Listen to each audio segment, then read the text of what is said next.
Put the children to bed. It's time for Dan and Aldo to bare their souls.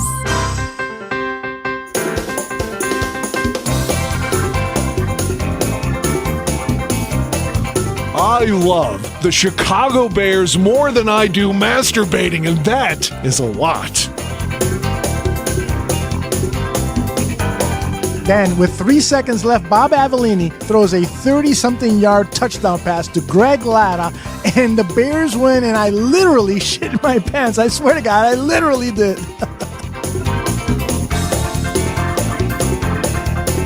Eric Kramer, for me, I love the guy. He's a tragic figure. I mean, he embodies all that is. If they don't run the ball here, I'm going to vomit. I swear to God.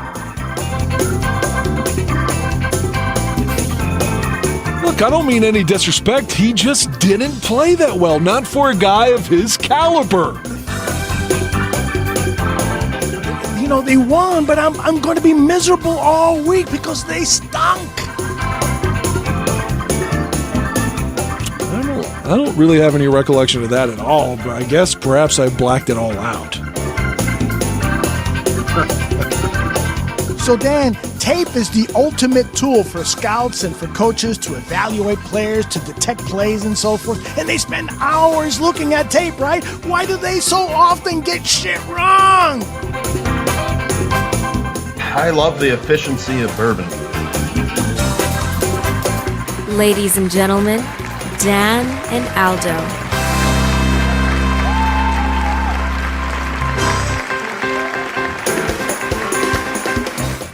Oh,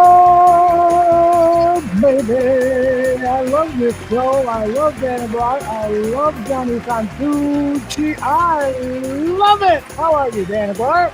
I am well. I like the new intro. I dig it. I love the Dan's Love Life and spiking my drink at the same time. Your production's always awesome, man. Hey, but going to your intro, you cannot. Hold on, I'm hearing an echo. Do you hear an echo?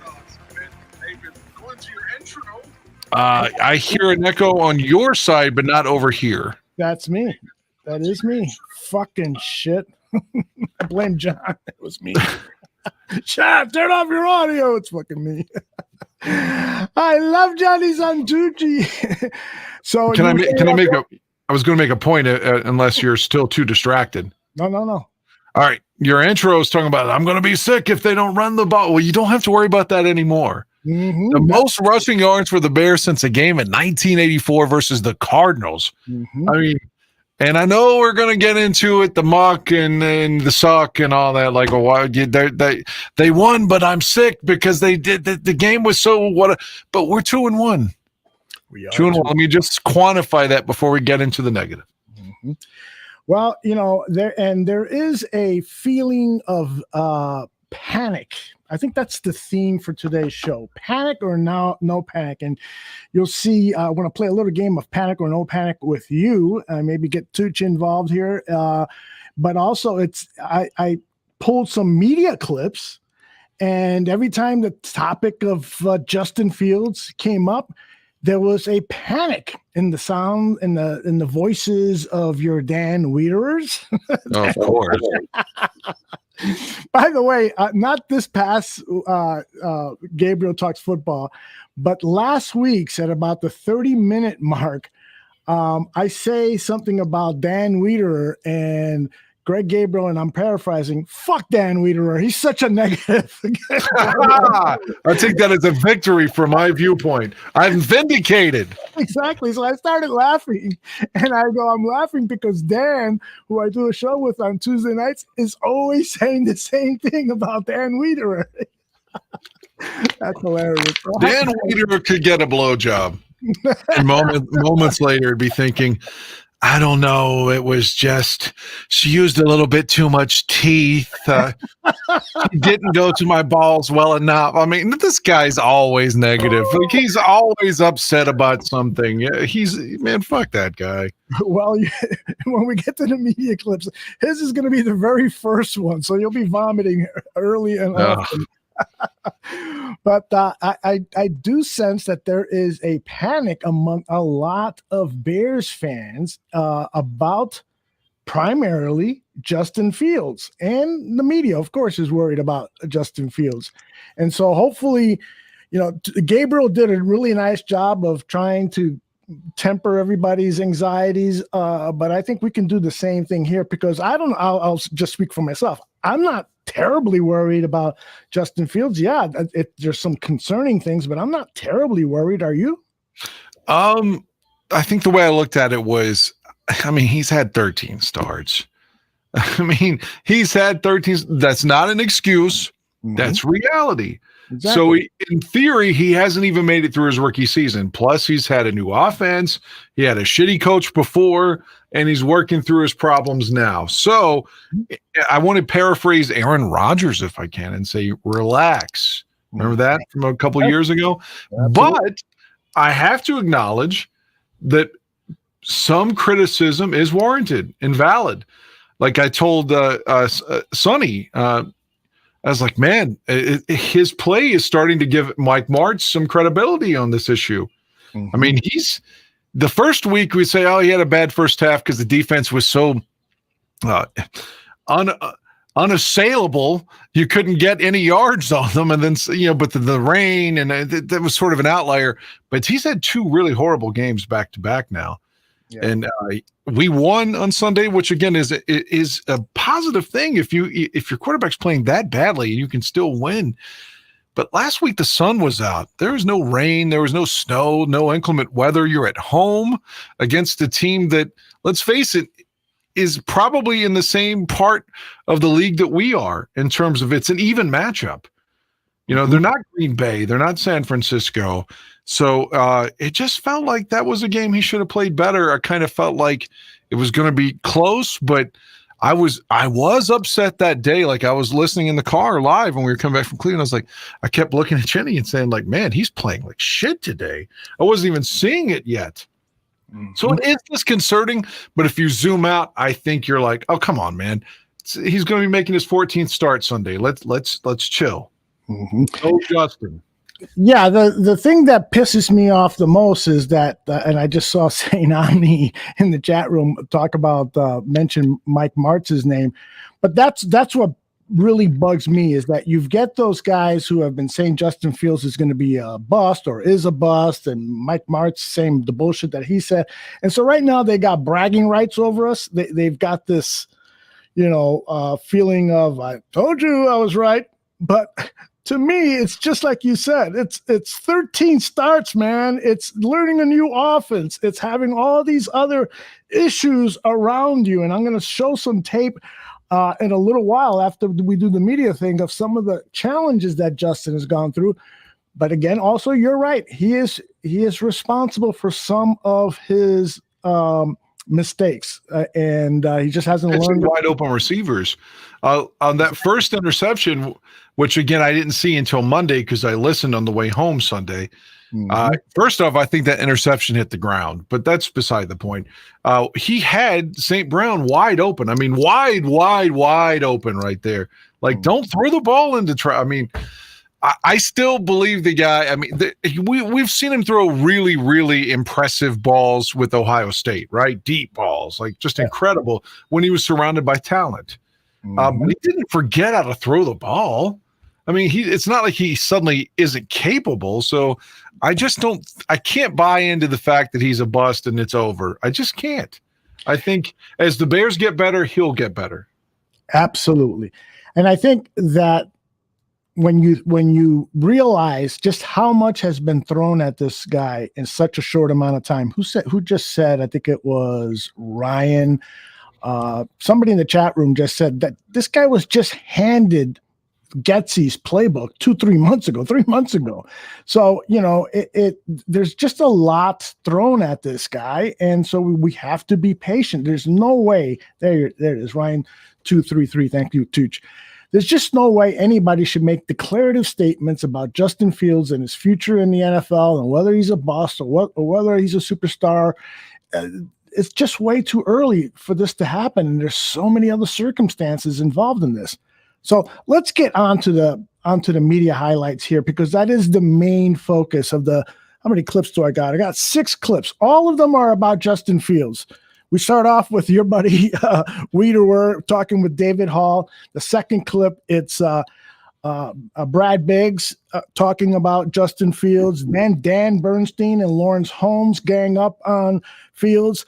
Trent Dilfer, the former Ravens quarterback, comes on one of the local radio shows and says, "Wait a minute, pump the brakes." So I included. I'm glad you said that, because Trent was obviously someone first-round pick with Tampa and got labeled a bust. Mm-hmm, exactly. So he's got to have some empathy for Justin. And what do we know about Trent? He won a Super Bowl. Thank you very much. So, I mean, you don't have to be the best quarterback ever to win the Super Bowl, and that's what I'll take. Absolutely. And then we got cuts from ESPN 1000, Waddle, followed by Yurko with Carmen DeFalco. So let's play this, and we'll talk about it in the other end. And there's a little panic or no panic sound bites in between each of these as a theme for tonight. And David, the rewatch of this football game from the Bears passing offense side of things was an eyesore. It was so disheartening to see the number of difficulties they had. The defining moment for me is the first interception. It's a play that is schemed up to get a big gain completion to a wide open tight end down the seam on your first read. And Justin, by his own admission, just missed the throw. It's a very inaccurate throw that safety Jalen Petrie gets under and intercepts. And it's just troubling, because it's a moment where you have your opportunity as a quarterback to move the chains, to get the offense in a rhythm. And you've got a guy wide open, one of your favorite targets. We talked about highlighting your skill. Okay, here he is, Cole Kmet down the middle open, and you misfire that badly. That set the tone for a lot of the day that followed. And they just never really got on track after that. And it's just, again, first read, wide open receiver. You cannot miss the guy by 3 yards. All right, my defining moment was provided for us, and I think that basically Luke Getsy helped us identify it, and that was in I guess it would be the second series of the second quarter, and the Bears have the ball at the 10-yard line. There's still 11:47 left in the second quarter, relatively early in the game, but relatively defining, because Luke Getsy looked at what was happening and told us basically, we don't trust our quarterback this deep in our own territory. And if he wasn't saying that with his words, he certainly did so with his actions. 3 straight running plays. Handoff to Khalil Herbert, shotgun snap to Justin Fields, draw play to Treston Ebner, punt. So I think that, to me, that defined how the day would go and told us what direction to look. And that would be, who's getting the handoff, not watching Justin Fields develop as a passer. They took the ball out of his hands, and I think kind of the wind out of his sails, if you will, because this is something that defined how little faith they have in him at this stage of his career. Maybe that's overstating it and too early in the game to identify it, but you saw the same type of behavior or reaction to late in the first half when they misused their timeouts, and they really didn't trust Justin Fields in that situation. So the lack of trust, to me, was as defining as anything, because it's one thing for us to draw conclusions and to speculate about how much they believe in a quarterback and how much this or how much that. It's another thing to look at how they call the game and how that reflects their own faith in a player. And I think in this case, it was the defining moment for me on Sunday.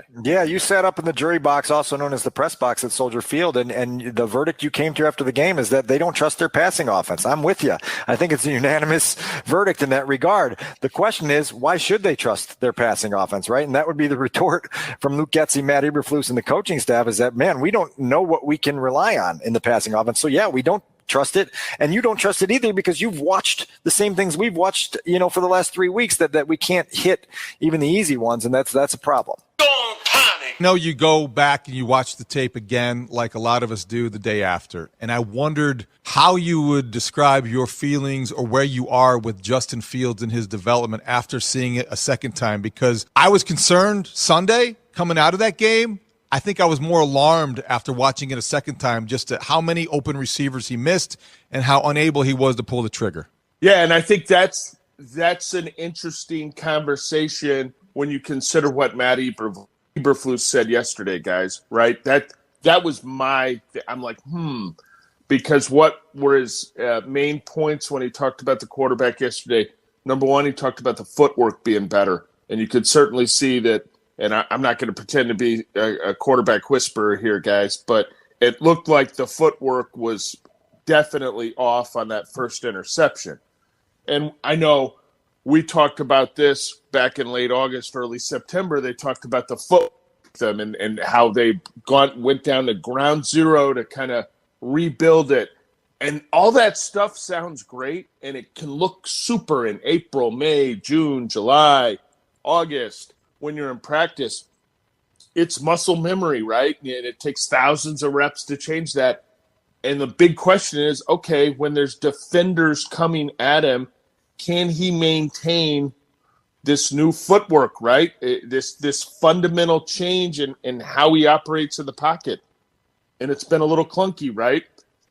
But the bigger takeaway I had yesterday, to get away from the footwork thing, is Eberflus talked about, well, he can't put the ball in harm's way. And that was referencing, I think, the second interception, which was in a lot of traffic, and there were other open guys on that.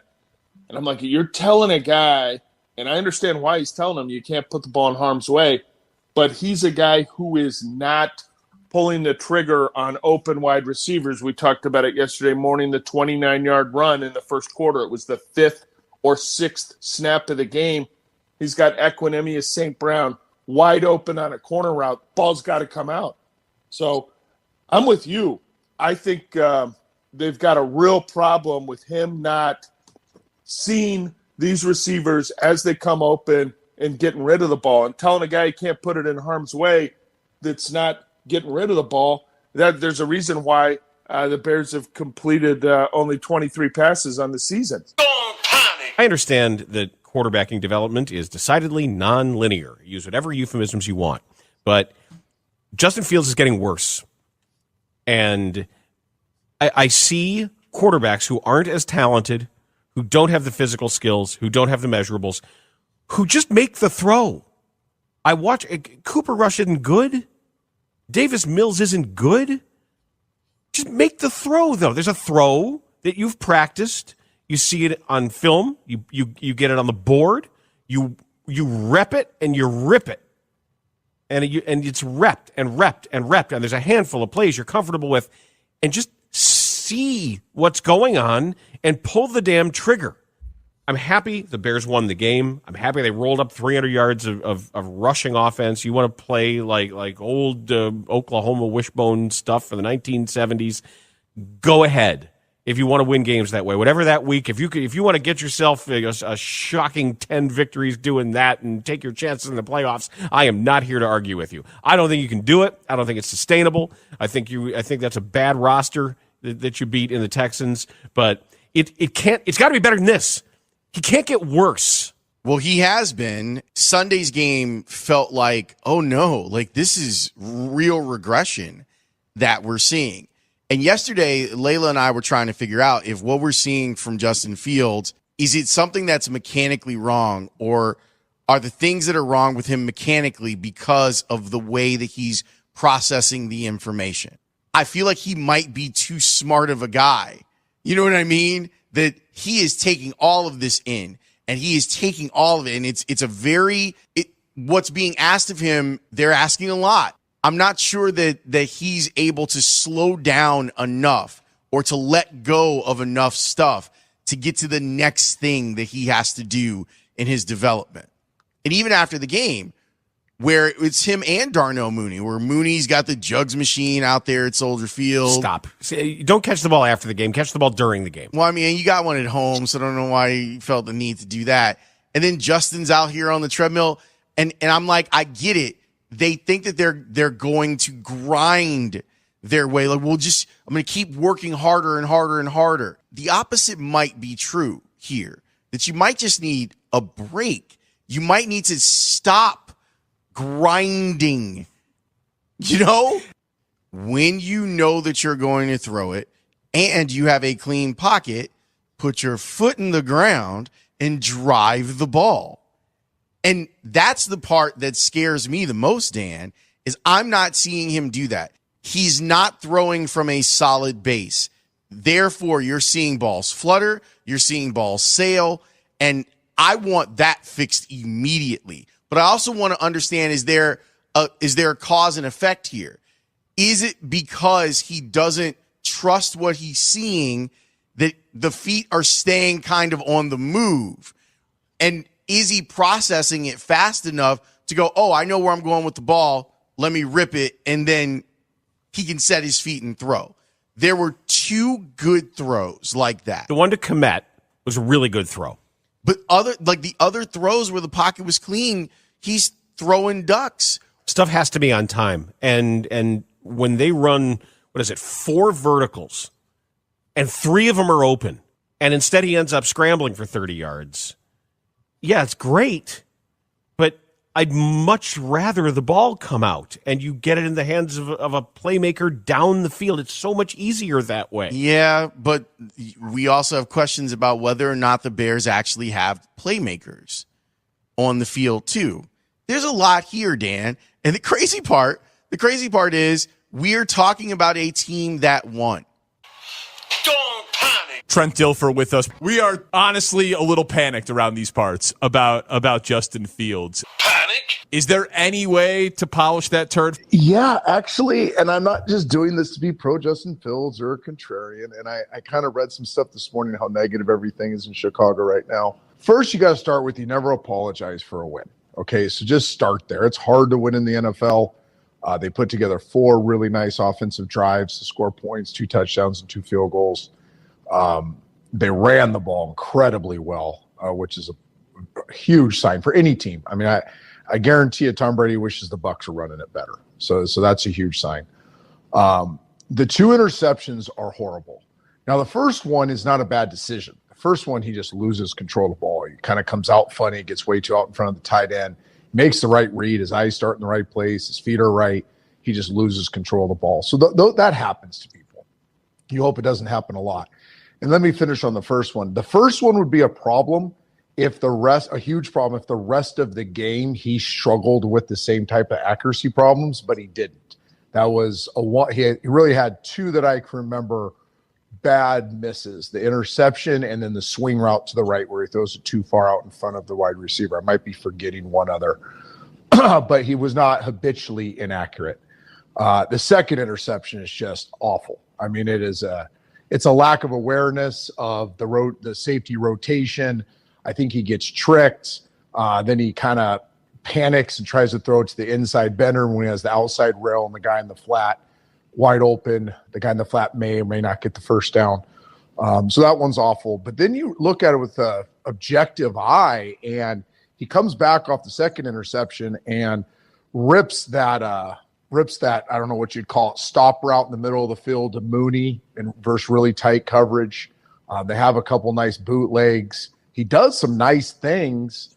So, no, I do not think this is the sky is falling. I think these are some correctable mistakes that he will continue to make throughout the rest of the season. Hopefully they just become a little bit less often. Here's one thing. I went through the game once, and then I went back through it again on the sacks, because the sacks usually determine, like, is a guy not handling the pocket well. And one of my biggest things I look for is how a guy handles the pocket. And if the narrative there is that he's seeing the rush, I disagree with that. I think he's feeling the rush and not climbing necessarily into the right spots, but feeling it, overseeing it is a good thing. He only took one bad sack, and that was early in the game. He's looking left on a quick pass. I can't remember what quarter it was, first or second quarter. And then he steps to the left and falls into a sack when he could have stepped up inside. And that's one of the hardest things for quarterbacks to learn, is to step away from where their eyes are looking. So you guys can do it in the studio right now. If you're looking left naturally and you the defensive line is beating the offensive line, you're going to want to step to where your eyes are looking. Really what you want to do is you want to step away from where your eyes are looking, because that's where the soft spot in the pocket's going to be a lot of times. A couple of sacks, they just got on him so quick. He's actually trying to get through his progressions, or he's trying to step up, and they're just on top of him. The naked bootleg sack, they guessed right when 5 sacks in the fourth quarter. So I thought the sacks, if you're grading out the sacks, my guess is he only gets credit for one of them, and the other ones are on the offense. Trying to win football games out of loyalty to the 52 other guys besides Justin. Do you try and do anything you can to win games, or is it only about, I'm letting that kid drop back 30 times, maybe not 50 times, 30 times, and we're going to find out if he can play or not? Well, the goal is to do both, right? I mean, in a perfect world, you rebuild and you try to win at the same time. Well, that ain't working right now. Well, I get it. Like, look, if I'm a player on this team, I'm thrilled we won that football game, and my perspective is guess what? The offense will get better with time. Like, Justin will be better as we go forward. What's you important, played on a team like that. of course, but you know, as a player, the W is most important. I understand why Matt Eberflus and you know, Getsy or Luke Getsy are doing what they're doing. I get it. They're football coaches. At the end of the day, they're judged by wins and losses. I just think that there are times. So I'm sitting in a different chair now. I'm not a player. I'm a 54-year-old, you know, armchair quarterback. Yeah. Wow. So, you know, what I want to see is both. Like, I like the W's, but at the end of the day, as I said when the season began, and to be consistent, what was most important to me wasn't wins and losses. It's about developing this young quarterback and this young team. Because at the end of the day, even if you win more than I think you can win, you're not going anywhere. It's more important from my perspective to know who the quarterback is at the end of the 2022 season than it is to win 9 games versus 7 games. Because I don't think that this team is competing for anything. I'm not asking them to throw it 45 times. Don't care about that. You can do both, especially when you're better at running it than throwing it. Kyler Murray threw it almost 60 times the other day. He did. Well, I know that Josh Allen did, but those guys are in a different situation. I think that you can have a happy medium and you can accomplish both or try to accomplish both. And I'll give you the example at the end of the first half. You know, they had a full complement of timeouts. They had 3 timeouts. Why not let the kid play at that point? Again, I'm not so disturbed by the run-pass ratio at this point. But in that moment, that's a learning experience. Not only is it a learning experience, what are you afraid of? At the worst, what are you doing?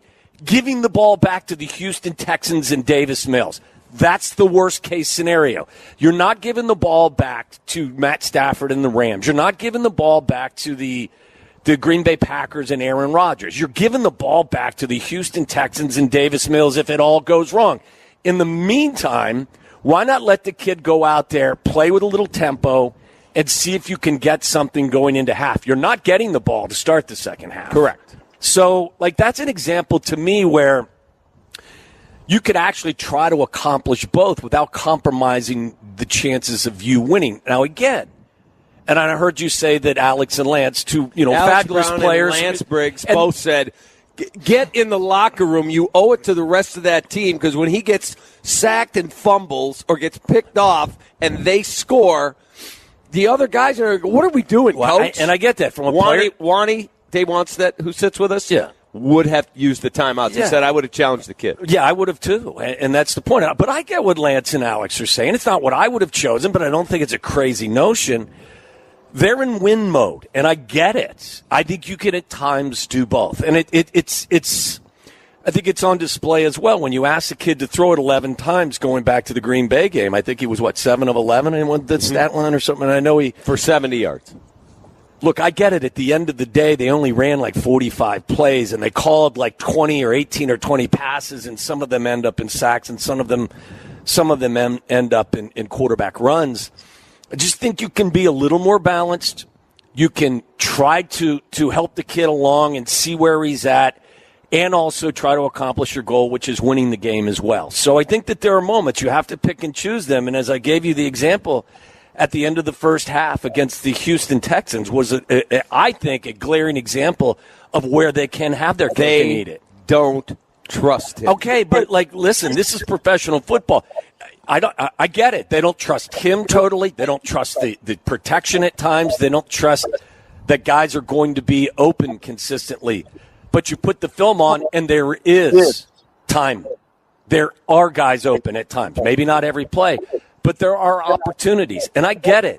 The trust will be earned over the course of time, but like you just can't. That can't be your refrain. We don't trust you. We don't trust you. We don't trust you. At the end of the day, if you don't trust him a little bit, you're not going to learn anything by the end of the season. I checked with our buddy Jacob Nitzberg at ESPN Stats and Info, Yurko. You want to take a guess the last time a team won multiple games in their first three in which they completed fewer than 10 passes? 1982. 1990. Oh, boy. It was the Los Angeles Raiders, so you're talking about 2 iterations ago for the Raiders. Steve Berline led? No, you know who it was? It was Jay Schrader, I think, Yurko. Jay Schrader. Yes, I'm almost positive it was former Jay Schrader. Washington quarterback. So the Bears are the first team since the 1990 LA Raiders to win 2 of their first 3 games with fewer than 10 completions in each win. Prior to 1990, it hadn't been done since the 1978 Chicago Bears. Oh. So in the last 44 years, it's happened 3 times, twice by the Bears, where a team somehow won multiple games in their first 3 weeks, completing fewer than 10 passes, in each of those wins. Now, the 90 Raiders did go 12-4 and lost in the AFC title game to the Bills based on the strength of Marcus Allen and Bo Jackson and a great defense. It certainly wasn't their passing offense. That's how rare it is. And this game's a lot different in 2022 than it was in 1990. I don't think this is sustainable. It's certainly not, can you get to 9 wins this year doing it? Perhaps. I don't know where it gets the Bears to be a real serious contender, though, anytime soon, and that's ultimately the goal. Not this year, next year. The only positive thing it does for you, Carm, is it teaches you how to win games late. And that's what the Bears have been able to do. They've been able to, in the second half, find a way to win a game. The Green Bay game, they weren't in. No. And they were still charging late with that 8-minute drive they had that ended on the goal line on 4th down. They were still driving. It was going to be a 1-touchdown game. That game wasn't as close as the score indicated, and there was no evidence whatsoever that the Packers weren't going to get the ball back and just march straight down the field anyway. Right. So, but you are learning how to win games. Justin Fields, this is per NFL Next Gen, okay? Mm-hmm. Justin Fields is the only quarterback in the NFL with 0 tight window throws this year. Not completions. He hasn't attempted what they deem a tight window throw. And if you're wondering, now, I know he hasn't thrown the ball a lot. If you're wondering, well, what's normal? No quarterback in the NFL has attempted fewer than 7. He has attempted 0 in 3 games. Is that a problem? Yeah, sure it is. That is a problem. Why is it a problem? Because in this league, you've got to throw a wide receiver open. You've heard the term. They've talked about the term. That's the one thing he's got to figure out. You've got a guy, he's coming out of a break, the defensive back's coming. You've got to be able to put the ball away from the defensive back where your guy can catch it only. Like sometimes when they run that quick slant, you'll see the quarterback automatically throw it low so you can go down and get it, and it's away from the defensive back. The only guy that can catch it is your receiver. 3rd and 5, your guy catches it for 7 yards, he falls, drive continues, first down. Like the CeeDee Lamb conversion. That tight was one ends. of those. That's a tight window. Jason Witten made a living on making tight catches where he's got a guy draped all over him. He throws the ball to the right side. Chris Carter made a living in traffic, being able to come down with the ball all the time on the sideline with a guy draped all over him. Catch the ball, double tap, 2 feet in, he catches the ball. There's guys out there that live with guys draped all over him and still find ways to make catches. But the quarterback, Warren Moon, at that time with Chris Carter, willing to make that throw. When you see a guy that's not willing to make them, is it speaking to some hesitancy that he has it's in a his lack own of game confidence, right now? maybe a lack of experience with making that throw. That's what I'm wondering. Right. Yeah. So you got to have a quarterback coach and an offense coordinator sitting there. That guy is open. Yeah. What are you doing? If you're asking me, where does the development take place, Yurko? How does Fields develop to become that quarterback? When you start seeing him willing to make those throws and make those completions, now you're seeing what they call development. That's what they call development. I hope we see it. To learn, to understand, and have a willingness to make the throw that doesn't look like it's there, but it is there. And I think that's why they need to let him throw it a little bit more. I really do.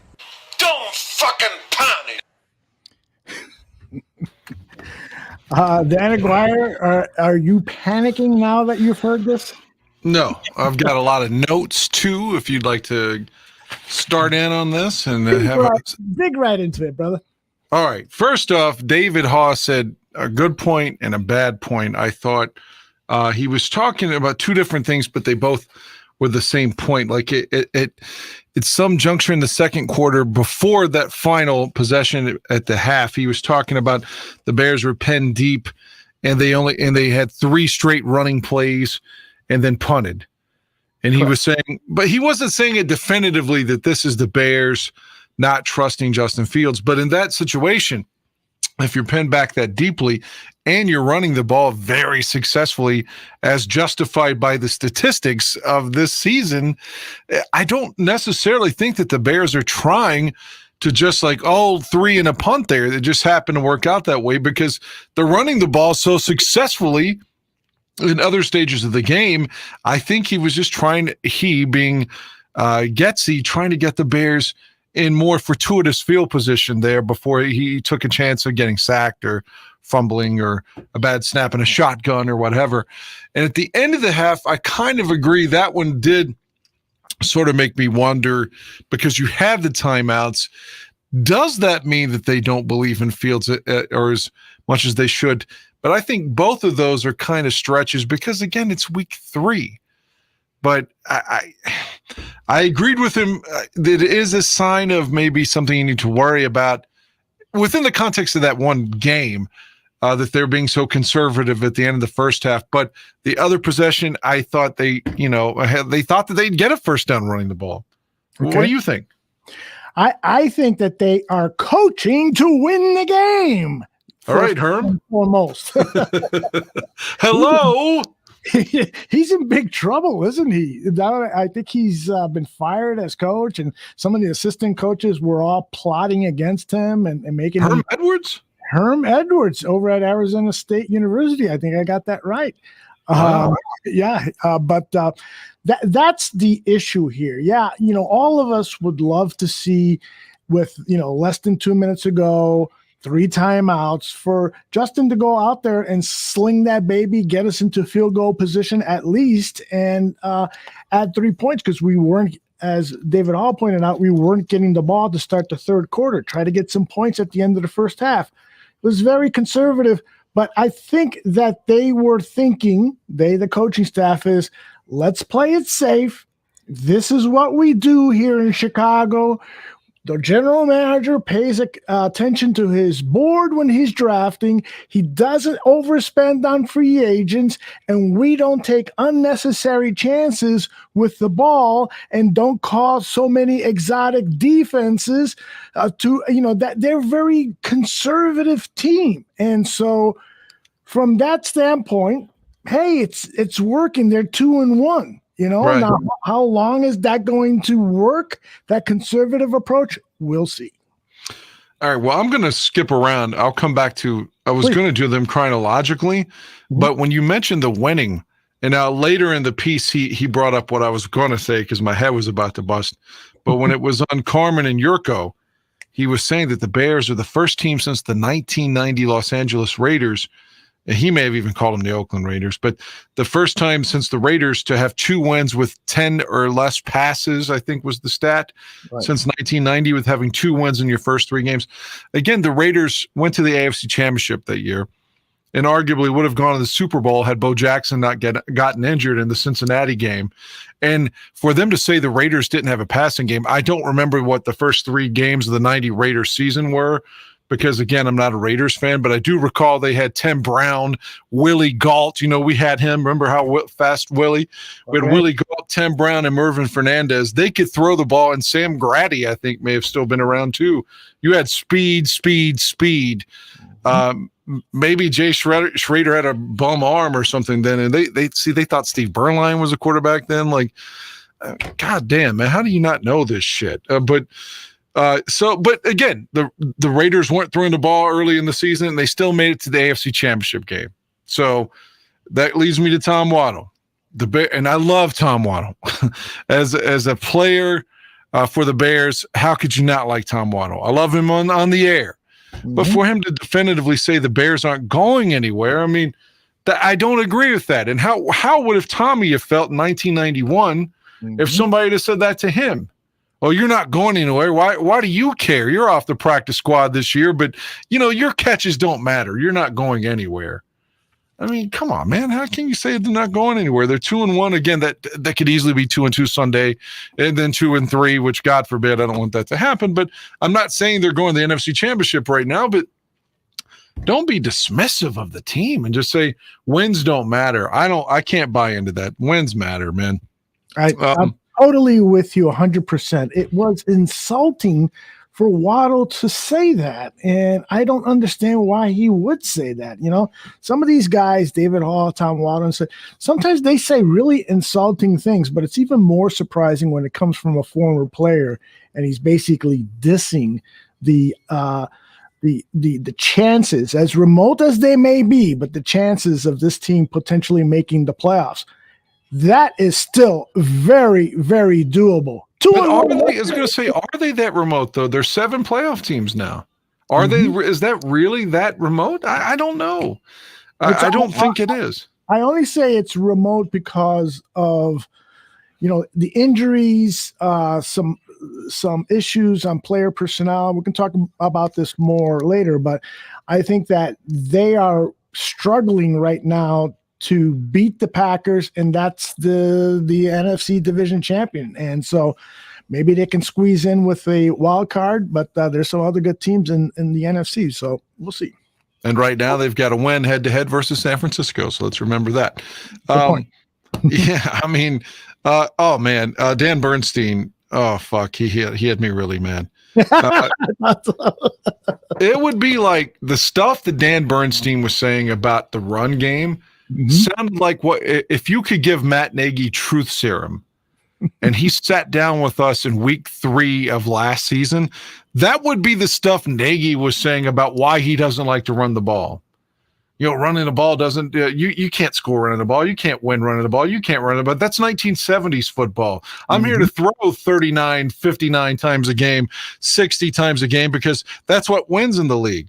And again, I don't know. I don't have Dan Bernstein's weekly fucking show memorized, but I bet you last year at this time, he was probably saying, we need to run the ball more and being critical when it sounds like he could be Matt Nagy saying this shit. I mean, the Bears for years ran the ball more than they passed with Ditkin. It led to a fucking Super Bowl win. Now, again, you had a defense that's better than this, but I know that's a long time ago, but running the football isn't necessarily a bad thing, especially when you're successful at it. I buy into that too. Now, it is a passing league, but that doesn't mean anything. Usually when the games get down to December and the playoff games in January and so forth, it's not passing that wins games. It's defense. It is fucking defense. So if anything, we should be talking about how much better can this defense be? Because if we got a powerful running game that's averaging 280 yards a game rushing and an adequate passing game, then all you need is a 2018 defense, a 2006 defense, a 1985 defense, get you really deep into the playoffs and into the Super Bowl. That's what you need. So I'm with you there. I think part of the anxiety that we fans feel is just we've never had a fucking quarterback. I'll touch on that in a second. Let me rewind something I've said on the show before, but I feel like it's poignant. Let's say, and against week 4 now, but week two of last year, if it was post week 2, and we were in, let's say, Cincinnati, Ohio, we might be talking about Joe Burrow just went to Soldier Field and threw 3 picks on 3 straight plays against the sorry-ass Chicago Bears. This team's not going anywhere. They can't fucking pass. They can't run. And look at them. They lost to the sorry-ass Bears. That team went to the Super Bowl. And I'm sure there was enormous anxiety after Joe Burrow went to Chicago and threw 3 picks in 3 straight plays, if you recall, last season, and the Bears beat the team that went to the fucking Super Bowl. So who would have thunk in September of 2021 that the Cincinnati Bengals not only would beat Kansas City at Arrowhead Stadium, but they would go to the Super Bowl? Things happen. Teams come together. Teams mesh. Teams get hot. And shit happens. I mean, it's September. For us to rule out the opportunity of the Bears coming together, it to me is insanity. And maybe I wouldn't bet on it. I wouldn't put my mortgage on it. Yeah, but is it implausible? I don't think so. I just don't think so. But I'm with you. Yeah, I mean, it's just too much on that. And I like Lawrence Holmes. I do.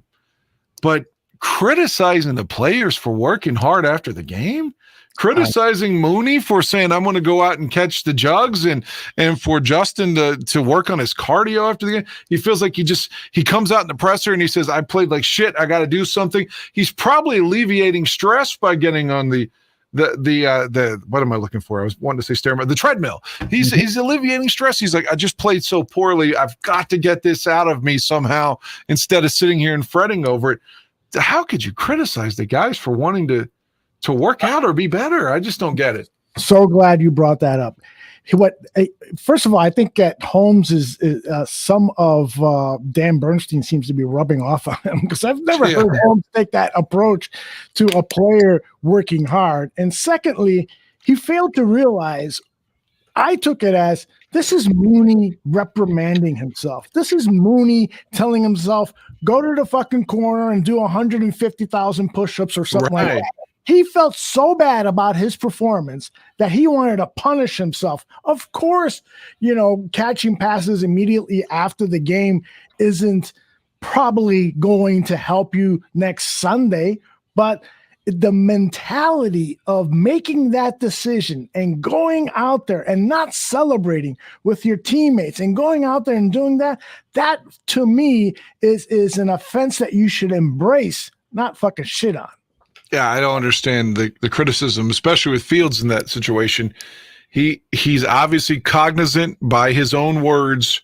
He wants to play better, and that's his way of trying to get the stress off of him. Mm-hmm. I mean, they were talking about muscle memory. I used to hear them say that with Rex all the time, his muscle memory. Pep Hamilton's in here to work with him on his muscle memory. I think I made the analogy last night on the Bears Country podcast. I'm not sure if it was on the portion on the bar room or the other, but either way, it's like if you were shooting free throws, is the analogy I was thinking. In my head, if I'm concentrating on hitting a free throw, but I'm like, okay, make sure my elbow's in, don't do this, don't do that, do that, I might brick it. But if you just go up there calmly and fucking dribble, do whatever everyone has a routine when they're doing their free throw, and then you just bend your knees and you hit it and you're not thinking. That's when you're playing your best, when you're not thinking about your form and where your fucking heel is for Justin when he's dropping back, and he's just doing it versus concentrating on it. Or even fucking, we talk a lot about sex on here. If you're sitting there thinking the whole time about your form, am I using my back? Am I putting my back into it? Or are you just having like primal, like caveman fun? I mean, the point is, if you're sitting there thinking about your form the whole time, it's going to take away from everything else. So I think Fields wants to be good so badly that he is thinking and overthinking. And as a result, that's affecting his play, and he probably knows that. But a point that was made, I don't remember who said it, actually. I think it was Trent Dilfer. He makes that horrendous pick, the second one, just really bad. Because the first one, again, Cole was open. He just had a bad throw. But the second one's bad, but he comes right after that and makes some fucking big-time throws after that. He didn't sit and wallow. He didn't sit and say, well, now I can't do this. Now I know that I suck, just like Mike March says. He came right out and made a couple of big throws right after that to show, hey, I can overcome some adversity here. I think these are positive signs. I think Trent Dilfer was as fair as he could be in the segment evaluating things, saying, hey, he had one throw get away from him on the pick. That happens to everybody. You don't want to see it all the time. A couple of sacks are because of the line, not because of him. And he made one shitty read and a bad throw, and he came right back after that and made two big clutch first down passes to commit. Yep. So, I mean, this is a guy showing that he can overcome some adversity. I'm with you 110%. Great analysis. Yeah, I mean, is in our past, which is part of the reason we all feel this anxiety, which is valid, by the way. I'm not telling anyone that I'm better than them, I know more, or anything like that. And I get if people are saying, oh, I don't know about Fields right now, but it's all because of struggles of quarterbacks in previous years. Am I right? I mean, how many? And impatience. Generally, fans really almost in every scenario, they want the rookie to excel right away. It's hard to be patient. I mean, we have to remember that we all said if you just run the ball a lot with this great running back team and the defense plays well, we'll give Justin Fields time to develop and we can make the playoffs this year. And almost everybody to a man was saying that. And now that's what's happening, but we've seen some concerning throws by Justin Fields. Now we've lost what we ourselves were preaching. So that's exactly just drives me nuts. There's just no way that we should expect a quarterback under these circumstances, young quarterback, second offensive coordinator in 2 years, a completely new wide receiver room with the exception of Darnell Mooney, and if you want to count Cole Kmet. An offensive line that has been put together, they have no cohesion and so forth, and these guys can run block. God bless them. But pass blocking, they're still having some issues. So when you factor all of these things in, the coaching staff is making good decisions because we're 2-1. Have they been perfect with their decisions? Absolutely not. But they've made decisions to get us to win, and that we should be grateful for. Guess what, everybody? There's 14 more football games this season. And after those 14 games, if Justin Fields is still missing open wide receivers, is still overthrowing wide open wide receivers, then I'm going to be concerned. But I'm nowhere near in panic mode right now. And keep in mind, we still don't have Patrick at center, which hopefully maybe could come this week. I don't know if that's, again, me just being overly ambitious, but he's supposedly snapping in practice again, right? Didn't I read that? He snapped in practice last week, and so the decision was made, let's go another week with him at guard and getting his snaps in and getting back into play shape. I totally anticipate he's going to be the center this upcoming Sunday against the Giants. And that leads into Minnesota, which we're really going to need him to be on his A game the next week. So I would think he plays, and I know that Olin loves Mustafa, but I feel like if you have Tevin at right guard and Patrick center, if he's snapping the ball well, that makes us better there on the offensive line, because Mustafa, unfortunately, is sort of a weak link there. And I'm concerned about Borum, but I don't want to keep bitching about Larry Borum and sound like I just have something against him. My point being, so in the coming weeks, we could or should, I would think, get Velus Jones finally. Mm-hmm. The kid we traded from New England should be coming back soon and be able to activate by week 6, I think. I think after week 4, he's eligible to be activated. So there's a chance we could see him week 5. We'll see how he's developing with that surgery. It's too bad they just aren't fucking honest about that shit. Well, so Pringle's out, but you got 2 guys maybe coming in that could be better than he was anyway. And the offensive line may be improving now, and some of that will help Justin. I wanted to acknowledge this from Sonny. Sonny was having a conversation with Greg Braggs. Mm-hmm. And I don't know whose original point it was, but he asked me to throw this your way and see what your comments were. Essentially, every time Fields goes on a play action or rollout, there's a pass rusher in on him immediately.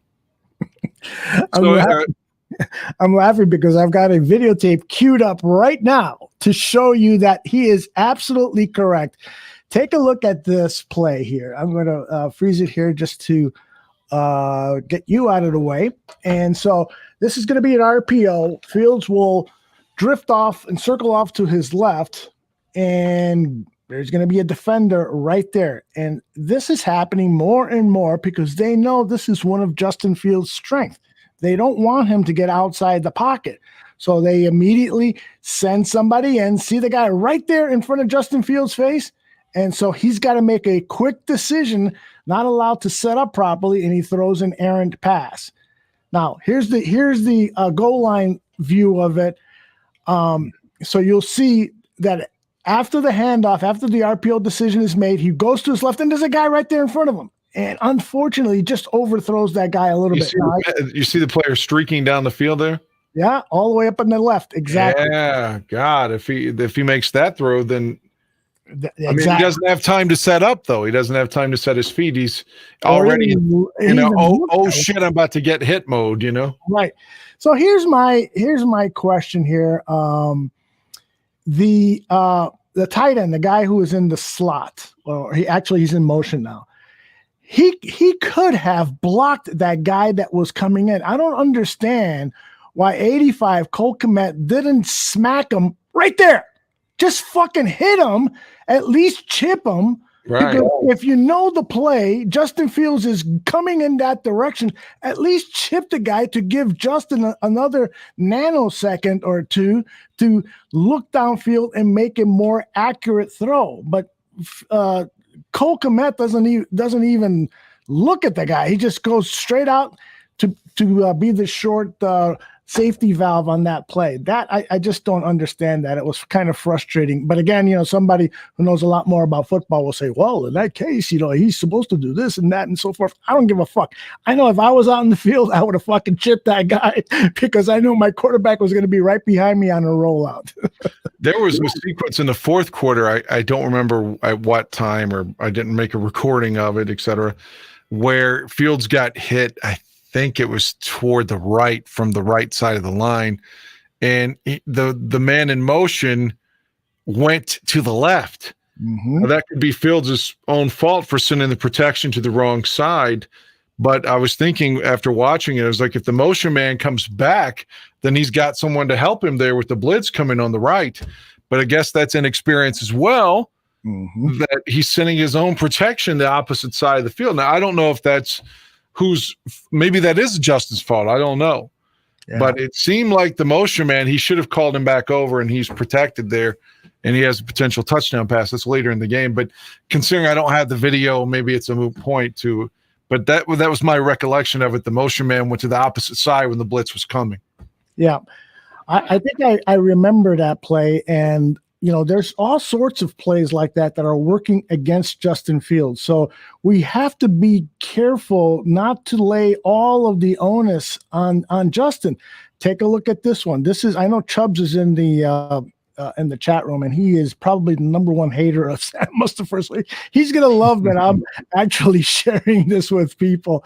I shared it earlier today with Greg Gabriel, and Greg was a lot more. He's always hated Mustipher, right? No, he's been a backer. He doesn't like him as much as Olin Kreutz does, but he thinks that we could do a lot worse. And today, Greg was forgiving of this particular blocking snafu by both Mustipher and the left tackle Braxton Jones. So take a look at that here.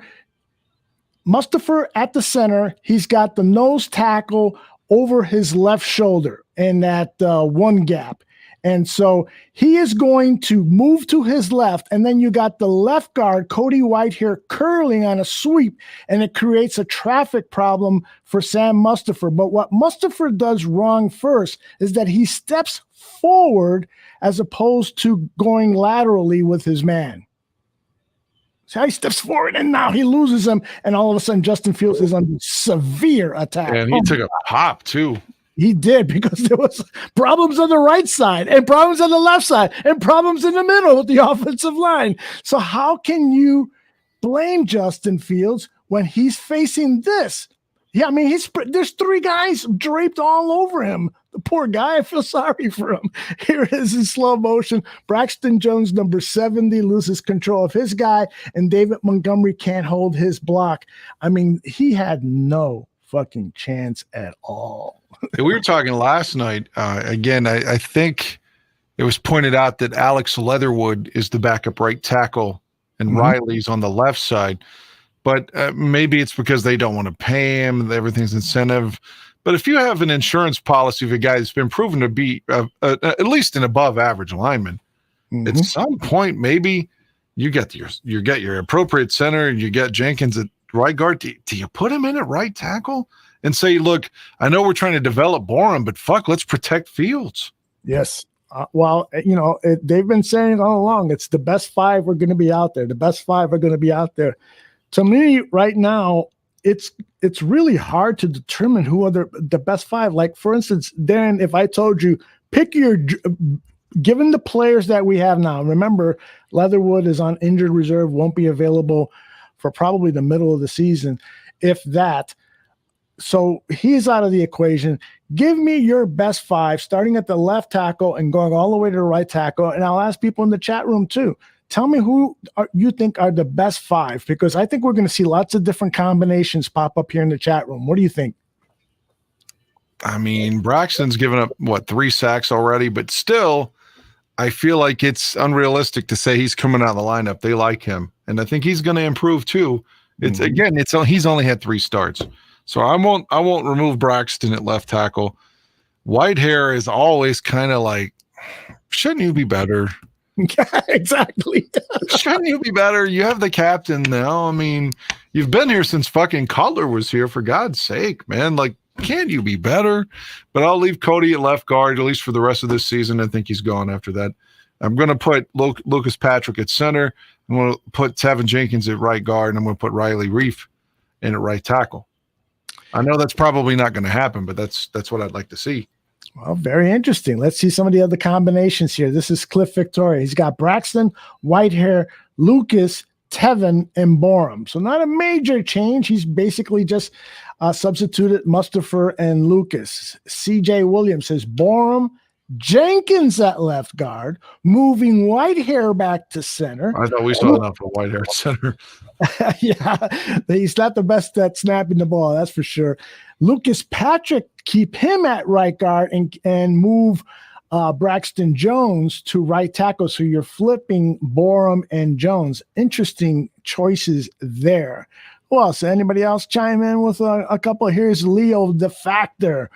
Borum at left tackle, Whitehair at left guard, Patrick at center, Mustafa at right guard, and Jenkins at right tackle. Holy shit. I bet you this is would be like a Rubik's Cube kind of thing where we could get, 30,000 different responses. Right. Well, the only thing I'm not trying to reject the Factor. I forget whom suggested the same thing before about swapping tackles. But you're already into week 4 of the season. Like that's what we did to Kyle Long. Switch positions here, go here, go there.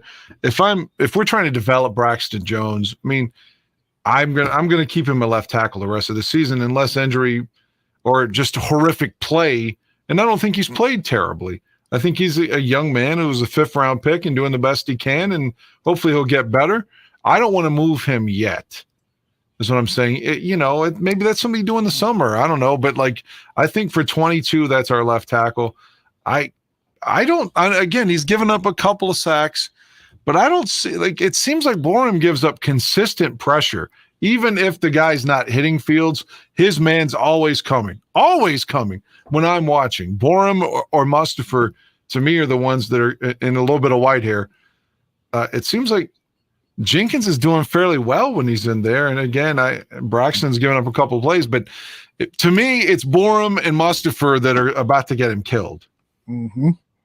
Well, I got to tell you, though, one thing that Borum is doing well is blocking the run. Would you not agree? Yeah, the whole damn line, with the exception of that first half in San Francisco, is doing well. Mm-hmm. Take a look at this play. Right tackle is Larry Borum, good old number 75, I believe. Watch him get downfield and throw an outstanding block on Khalil Herbert's touchdown play. Herbert will go left, and from the right tackle position, there you go, second level. He gets that block, and he pushes him out to the sideline so Herbert can score. I mean, Larry Borum, man, that is outstanding to get your right tackle out that far. That's why they want athletic offensive linemen, guys that can run. I thought that was pretty sweet when I saw that on the tape. Close to a hold there, honestly. I'm sorry, say again? Close to a hold. Yeah, well, if we'd have been playing Green Bay, they'd have probably called holding on 75 right there. You're right about Seriously, watch this. Or about right there. Well, you're right. He's got his hand right behind him, yeah. Against the Packers, I guarantee that flag's thrown. Mm-hmm. Yeah. By the way, I am fucking sick and tired of penalties, holding calls, and so forth.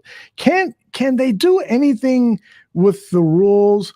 Like can you make holding legal? I mean, it's happening every fucking play.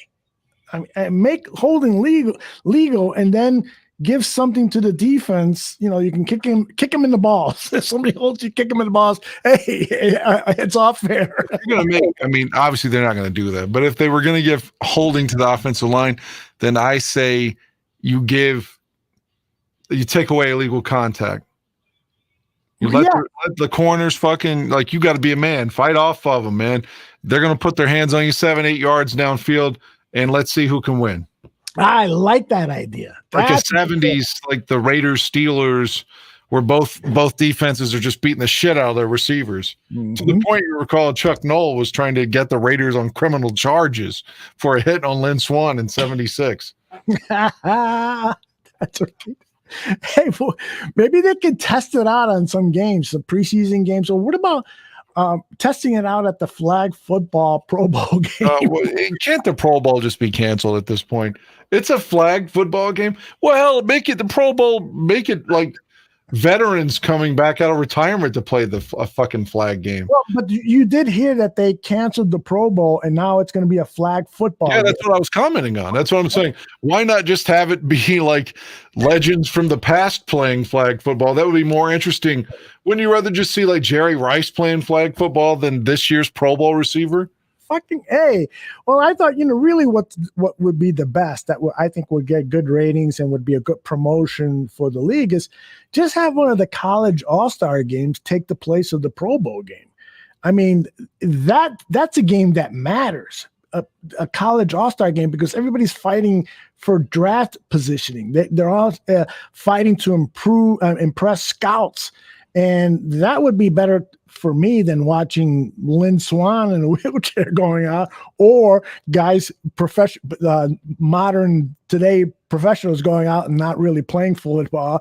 I don't know what the fuck they've been doing the last 5-7 years or so. Yeah. Why not just get rid of the Pro Bowl but have it in terms of, how every year it's like a popularity contest, and people that actually deserve to be all pro or Pro Bowl are sort of ignored. Well, just vote it, or don't vote on it, but just like award it to the people that really deserve it, even if it's not your Tom Brady's or your Aaron Rodgers, although Aaron, typically does deserve it. I'm not going to take that away from him. Mm-hmm. But let's not make it a fucking like a popularity contest. Give it to the people that really earned it in that particular season, and not even play the game, but you could still award them with that juncture, that recipient of a Pro Bowl. I made the Pro Bowl. I was one of the best right guards this season, or whatever. It's incentive laden for their contracts, but you give it to the people that really deserve it versus who we want to see in that fucking game for the cheap rating on the Saturday afternoon, the week before the Super Bowl or whatever. So cancel the fucking game, but make it right on who deserves to be there. I like that.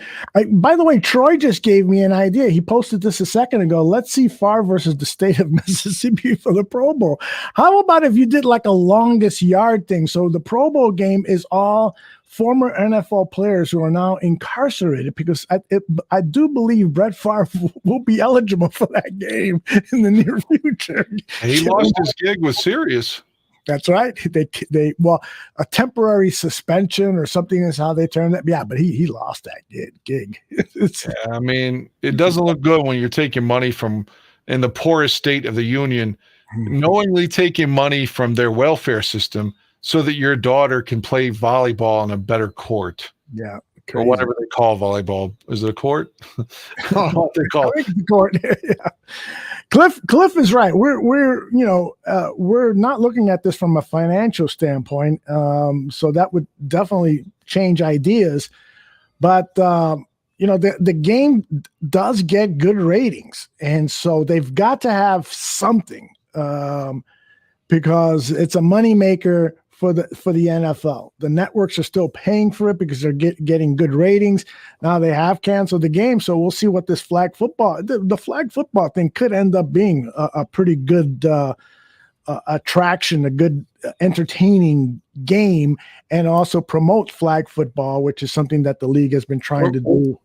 I was going to suggest something that they did in the early 90s anyway, like on ESPN in the middle of the night when it was either, are we going to show bowling or the exercising shit with Denise Austin, or we're going to show this.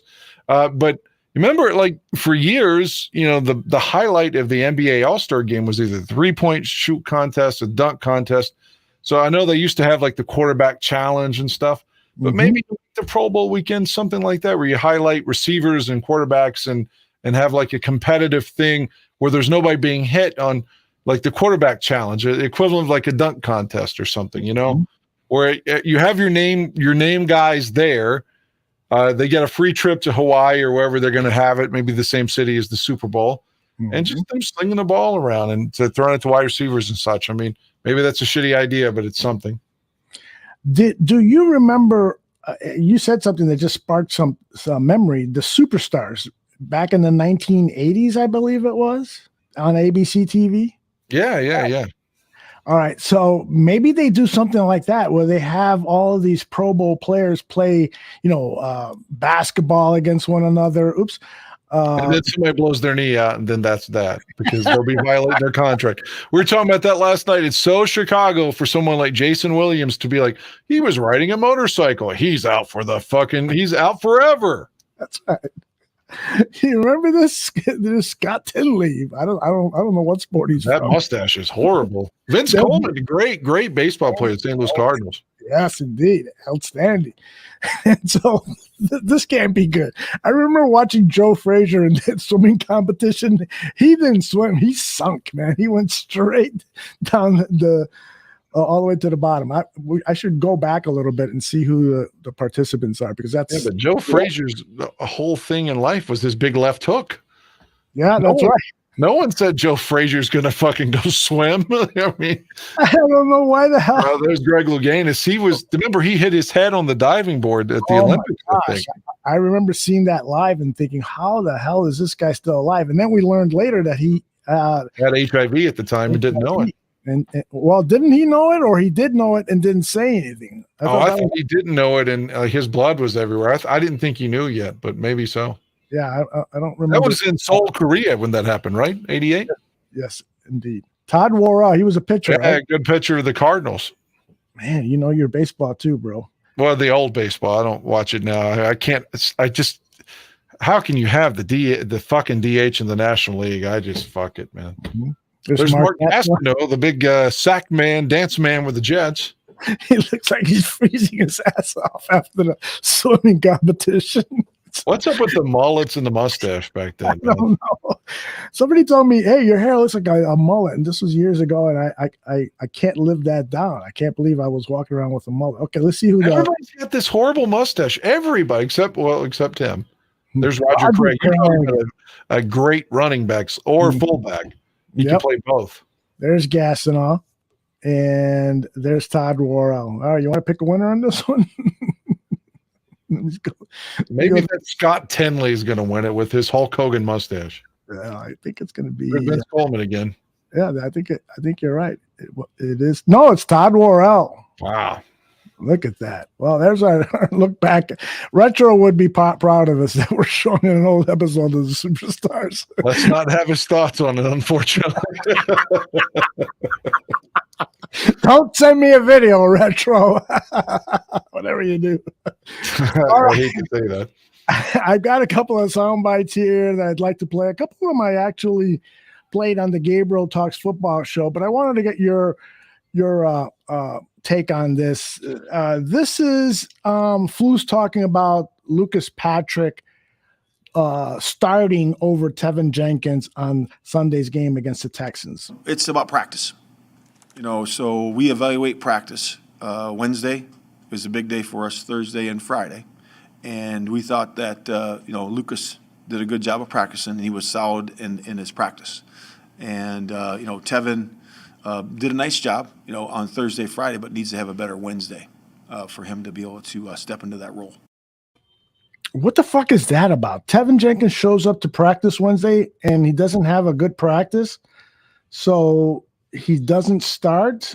Do you think we have a problem with Tevin Jenkins in terms of his fortitude, mental fortitude?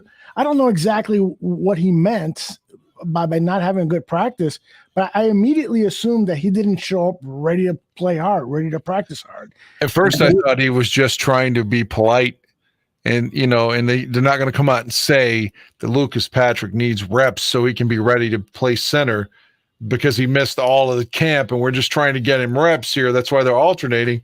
But then, if that were the case, there's no reason to just bury, in the fucking dirt, Tevin Jenkins there.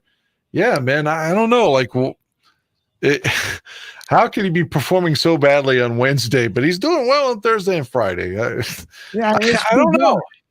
Chubb says this answer right here was the first time I actually thought Eberflus was making bullshit up.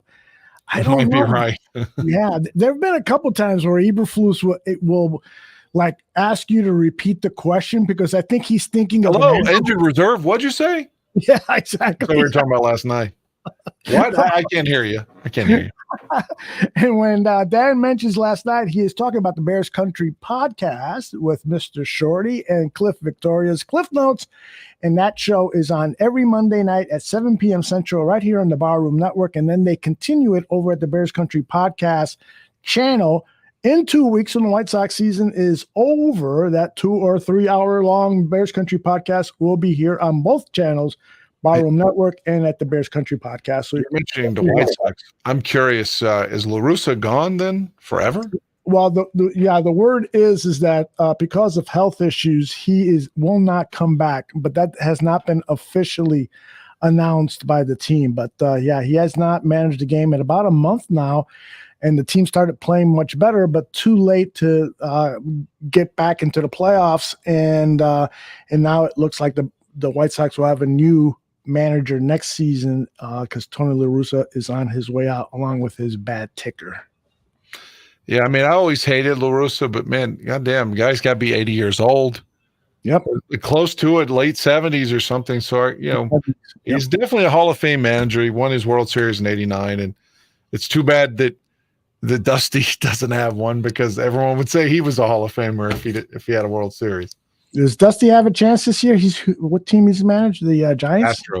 Astros. Yeah. So I haven't been following baseball. So I haven't either. So I'm saying that I heard that they're going to create like a pitch count, like time clock.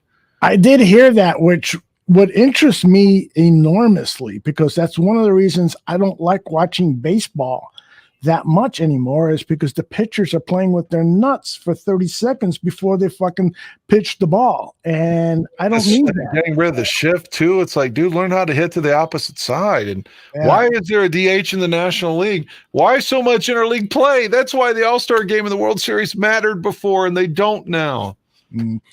That is, baseball needs a lot of fixing. And I don't think they got the right commissioner to handle those changes.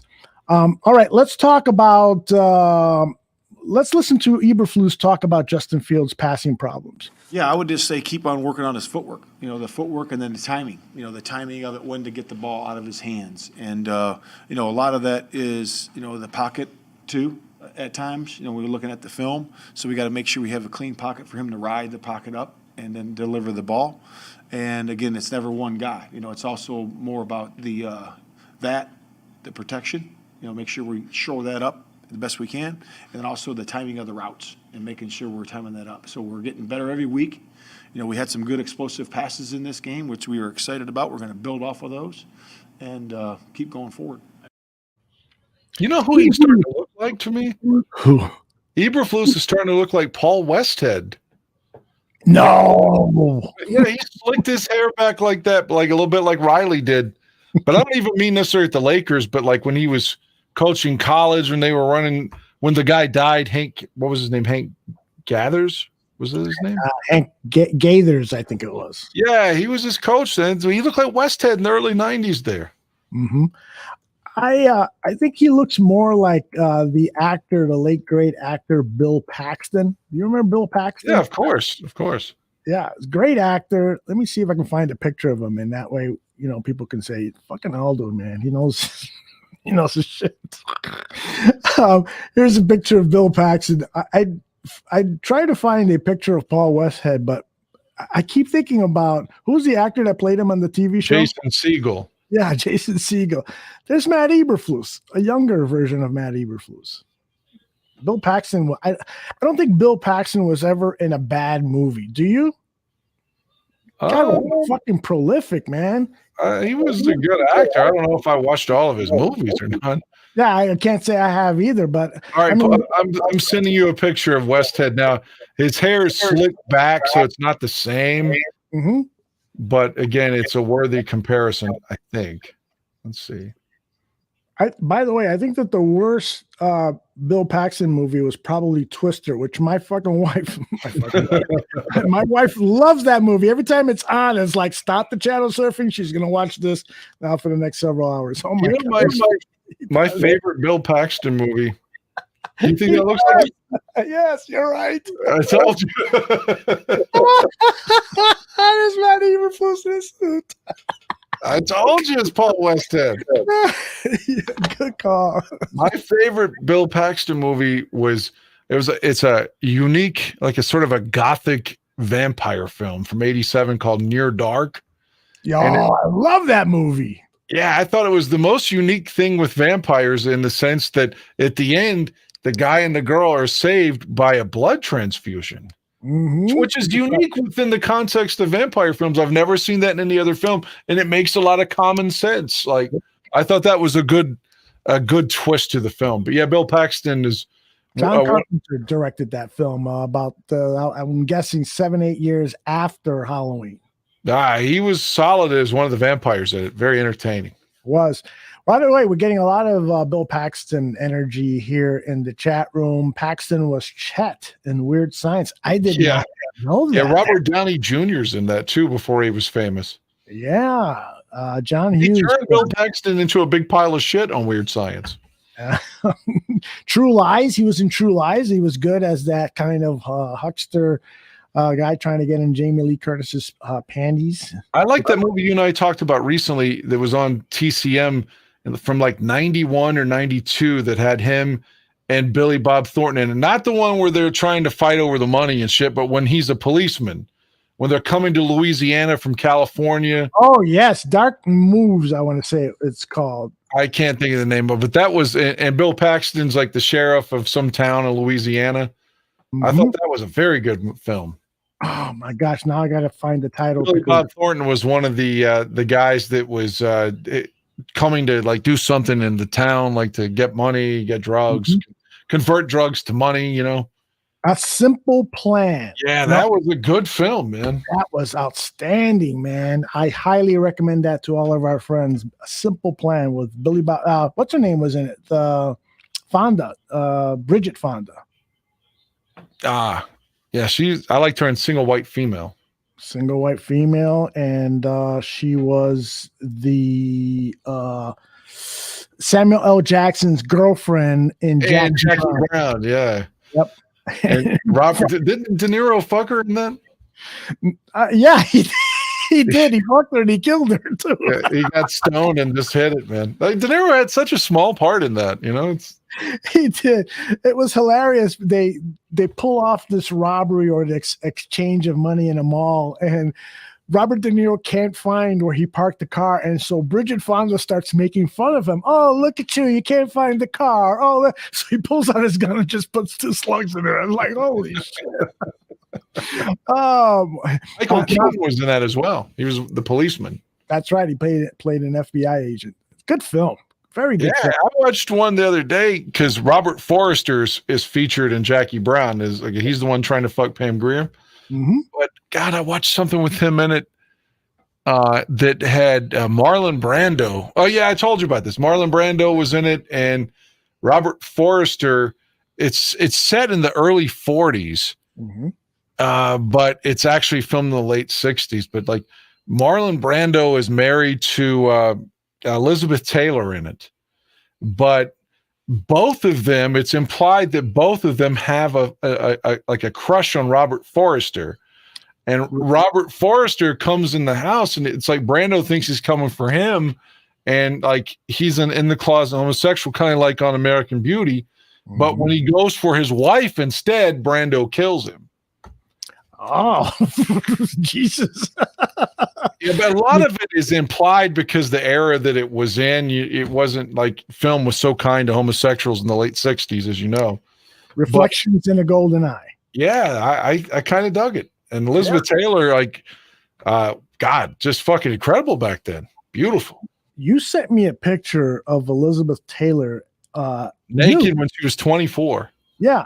I first of all, I never knew that she had taken nude photographs. Everybody always talks about Marilyn Monroe's nude photographs as Norma Jean or whatever her name was, but I had no idea that Elizabeth Taylor, who started off as a child actress, had actually exposed her breasts in some pinup type photos, and she looked phenomenal. I've never been a big Elizabeth Taylor fan in terms of looks. Great actress, but you know, in terms of looks, I have other preferences, but holy shit, that picture you sent me, I was like maybe I need to see some more of her movies. She looked really good in that film I just referenced. I haven't seen a lot of her films either, but Betty White took nude photos too.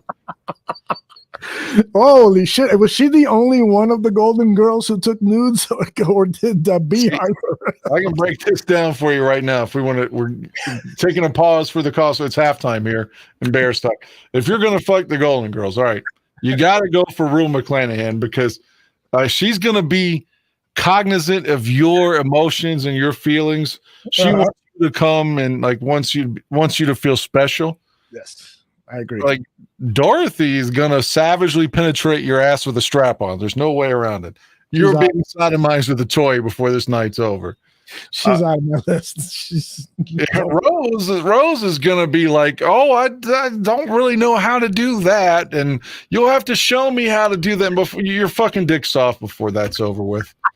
And Sophia's too old. I mean, that is hilarious. Well, thank you for that. Now, do you want to do TV moms 1950s? Well, like Leave It to Beaver's mother and Richie Cunningham's mother. You have a preference there? I didn't like Leave It to Beaver. You did? I didn't watch enough of that to even know what they look like. That show was bullshit. I didn't like it at all. I'm surprised. No, that's not my kind of show. Good, clean, and wholesome. You know, were you more of a Beverly Hillbillies kind of guy? I fucking hate the Beverly Hillbillies. A similar show where some of the girls were hot. You'd be like, I mean, not to say that girl wasn't hot in the Beverly Hillbillies, but that fucking Jethro's so goddamn stupid. You don't want to watch it. And the granny's a redneck or whatever. But that Petticoat Junction show is awful too. But those two girls, when they're getting out of that big thing they're bathing in at the beginning, 3 of them, brother. Oh, 3 of them. Yeah, well, they a redhead, a blonde, and a brunette. Yeah, the brunette I think was my choice there. But again, I didn't like shows like that where they're like everyone's so like country, they're dumb and shit. You know, just CBS did a lot of those shows. They really made fun of the rural, their rural audience because they got a lot of ratings from that. But they really portrayed them as being idiots. And that has nothing to do with where I'm from. I don't take a sensitivity approach because of that. Mm-hmm. I just feel like that it makes the show less realistic. And that's where I have problems with it. Not because it's like, oh, I'm defensive because I'm from a small state. Fuck that. I don't care. All right. I got some more audio from the coach. One of the good things about this game, Mr. Aguirre, was the tackling. Did you notice an improvement in tackling? How could you not? I mean, that Purdue, what was his name? Not Purdue. What's the guy's, the back for the Texans? Oh, Damian Pierce. He ran hard. And they held him to 80 yards, and he was running hard. So, yeah, the tackling was 100% better than the week before. No doubt about it. This is Flus talking about tackling, technique, Lovie Smith, and blah, blah, blah. You know, for example, if you watch Roquan, you know, on his TFL, you know, him getting up and into the line of scrimmage, that was a big emphasis. So that's called getting up on the runner. So when you do that, you really are in a position of power. and you're able to wrap through the hamstrings, and your pad level is lower. And when you take a guy's legs away, it's hard to run that way. And there were several examples of that. Another one would be Nick Morrow on that screen that when we knocked him out of field goal range on the third down. If you look how low he was in that tackle and where the runner went, he went directly backwards. And that's a way to secure a good tackle. That's the style we want to play and the style we want to use. Dan, when you played football, did you tackle like that? No, I had to play both sides, and had to play. I can't remember which one of the special teams I played. It was either punt, kick. There was only one instance of the game where I was out, but I hated defense. I remember the last game I ever played, I had 3 sacks in, which I'd never done that before. And every time I was like, can somebody else get them, please? I felt like defense made me tired.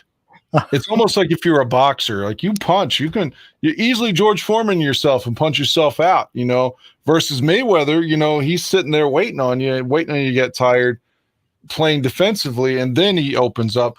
It's the same thing. I felt like on offense, they always say the defense can get tired. I believe in that philosophy because the offense, we know where we're supposed to be going. I know if I'm going to be pulling. I know what kind of blocking we're doing. And it feels like you're attacking because you're trying to score points. Mm-hmm. Defense is work, man. It's work. Yep. I'm with you. I hated tackling. I never felt like I got hurt on offense, even if I got hit. But on defense, I felt like I got tired.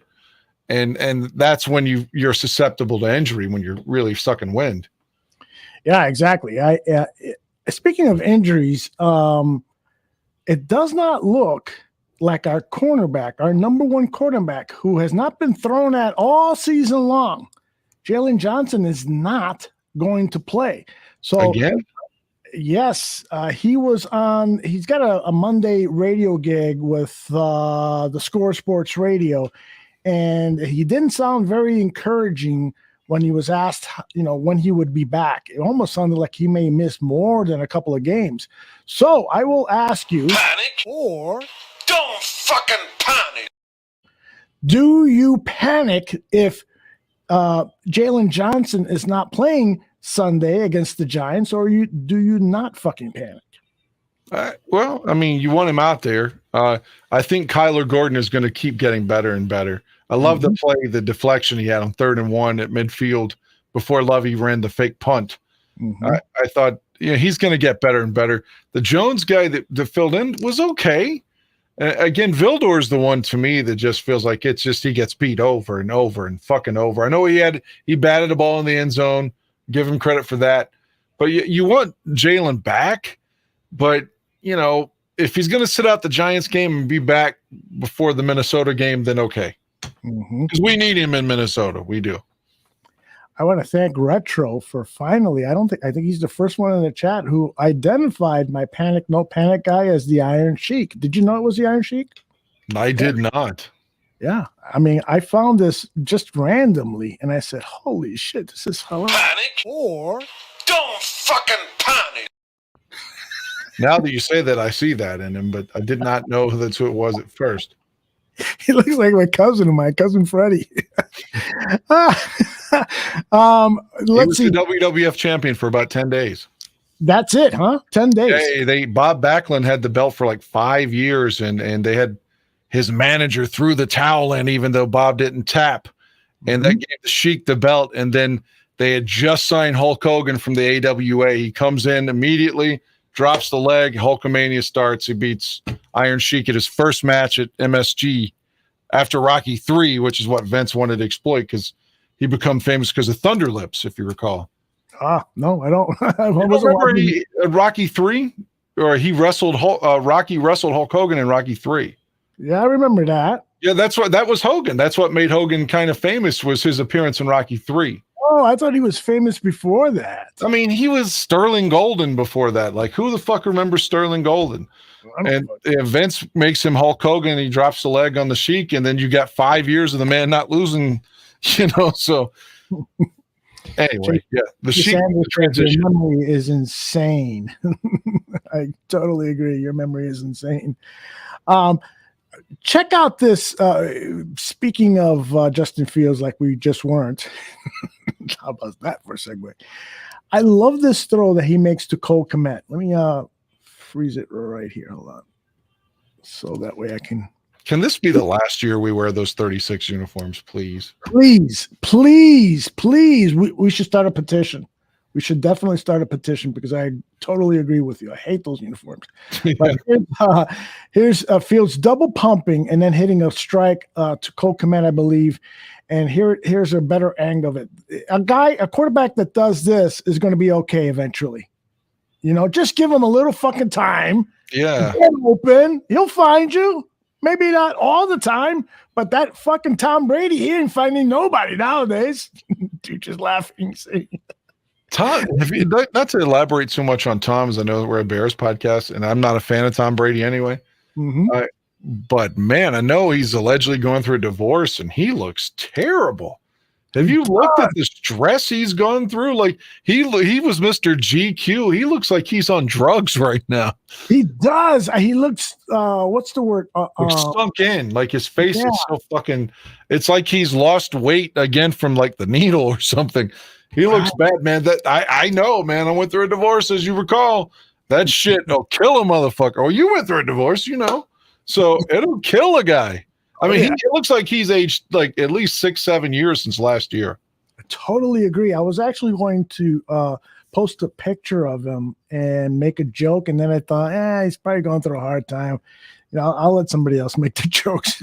Besides, I couldn't think of a really good ones. But if I were and Giselle is that pissed and leaves him, he can always go back to the other really, really attractive lady that he has a kid with. Well, Bridget Monahan, there is a rumor that he spent some time with her, and that's another reason that Giselle is really pissed off, that she realizes that they're co-parenting, but they spent perhaps a little bit more time or secretly spent some time together. So that's another rumor that's out there. Tom Brady has got tons and tons of rumors about him, his personal life. But I'll tell you one thing. Mike North chastised me when I said, you know what, I think Tom Brady is going to have a tough start to the season because of everything that he's been going through. He's not attending practices on Wednesday. And Mike says, you're talking about Tom Brady. What's wrong with you? What's wrong with you? And I'm like, everybody has a fucking expiration date. And if they're not practicing enough, if their mind is, distracted by other things, I don't give a fuck who Tom Brady is. He's human. Eventually, it's going to come to an end. You just think when Jordan came back, when they lost to the Magic, he wasn't in basketball shape yet. And you think, well, but he's Michael Jordan, so he's going to come right back and going to win a championship immediately. Mm-hmm. But it was the next year that they won 72 games because he wasn't ready yet, you know? Yep. By the way, somebody has a message for you. Excuse me, two choice. I put this up. Jason says, I hate Dan. I hate this show. Fuck all of you. Wow. Is that a burner from Jordan? Jordan Silvera? Do you like Jordan Silvera? Let's talk about this. Let's do a. We did a show together. I thought he was fine, man, but it just feels like he's like a comedian, like a heckler for a comedian now. Who's Jason? Whatever the fuck, though. Who is that? Jason Raggedy Ass, I think is how you pronounce that. Oh, well, I'm sorry that you feel that way, sir. I mean, it's cool. I mean, no animosity on my part. I mean, I get it. I'm not for everybody. That's fine with me. I feel a lot better now that GCA has given us the stamp of approval. Thank you very much, GCA. And by the way, Jason Raggedy Ass, you are more than welcome to stick around and hate us more, you know? What does thing say? What is his icon? I was trying to figure out.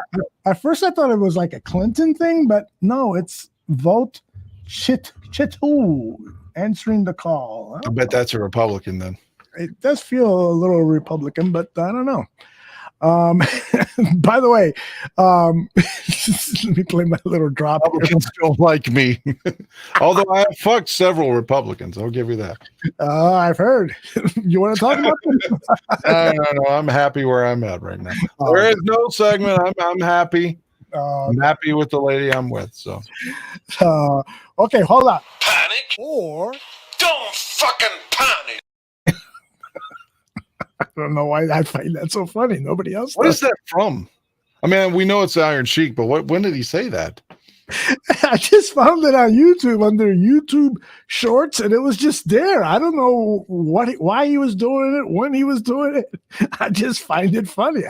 Maybe because he looks so much like my cousin Freddie. So I'll have to find a picture of Freddie, and you'll see why I'm Freddie laughing. from Iran? You know, I was totally, I'm not sure. I think he wasn't he? My cousin Freddie from Iran. No, but I think the Sheik really was Iranian. I don't think that was like necessarily work, you know. Persia. Is there a thing where if you call an Iranian a Persian and a Persian an Iranian that they get mad? I don't probably, and I don't want to make that mistake. Yeah, I don't either. So let's stay away from that. And Iron Sheik, is the Iron Sheik dead? Didn't he die recently? I don't know. Well, I apologize. I'm going to look it up now because I want to know if he's really Iranian. I really bought in as a kid and thought, my God, this guy was like with the hostage crisis or something. While you look that up, I'm going to play a soundbite of Eberflus talking about Kyler Gordon. You know, they're the young second round draft pick. He is Iranian, by the way, but go ahead. He I'm is sorry. Iranian. Okay, excellent. What else you got on him? He's alive. He's 80. He's alive. Oh, good for him. Thank you. I hope you're not going to charge me for using Panic or don't fucking panic. I just find that hilarious. All right, this is Matt Eberflus talking about Kyler Gordon, who's had some problems and gave up a big-time reception this past Sunday. I do believe you have to look at that. You know, you always got to look at that. He was asked is because he's getting burned most of the time when he's playing that slot cornerback position. That's when he's had the most difficulties. So he was asked, do you think that you're probably giving him too much in terms of responsibilities in the slot and outside? I do believe you have to look at that. You know, you always got to look at that, especially when you're working with a rookie, the guy that's been in there. It's the first time, but he's shown that he can do it. You know, so his techniques are good. You know, in terms of knowing his assignments are good, inside and outside. So we're pleased with where he is relative to that.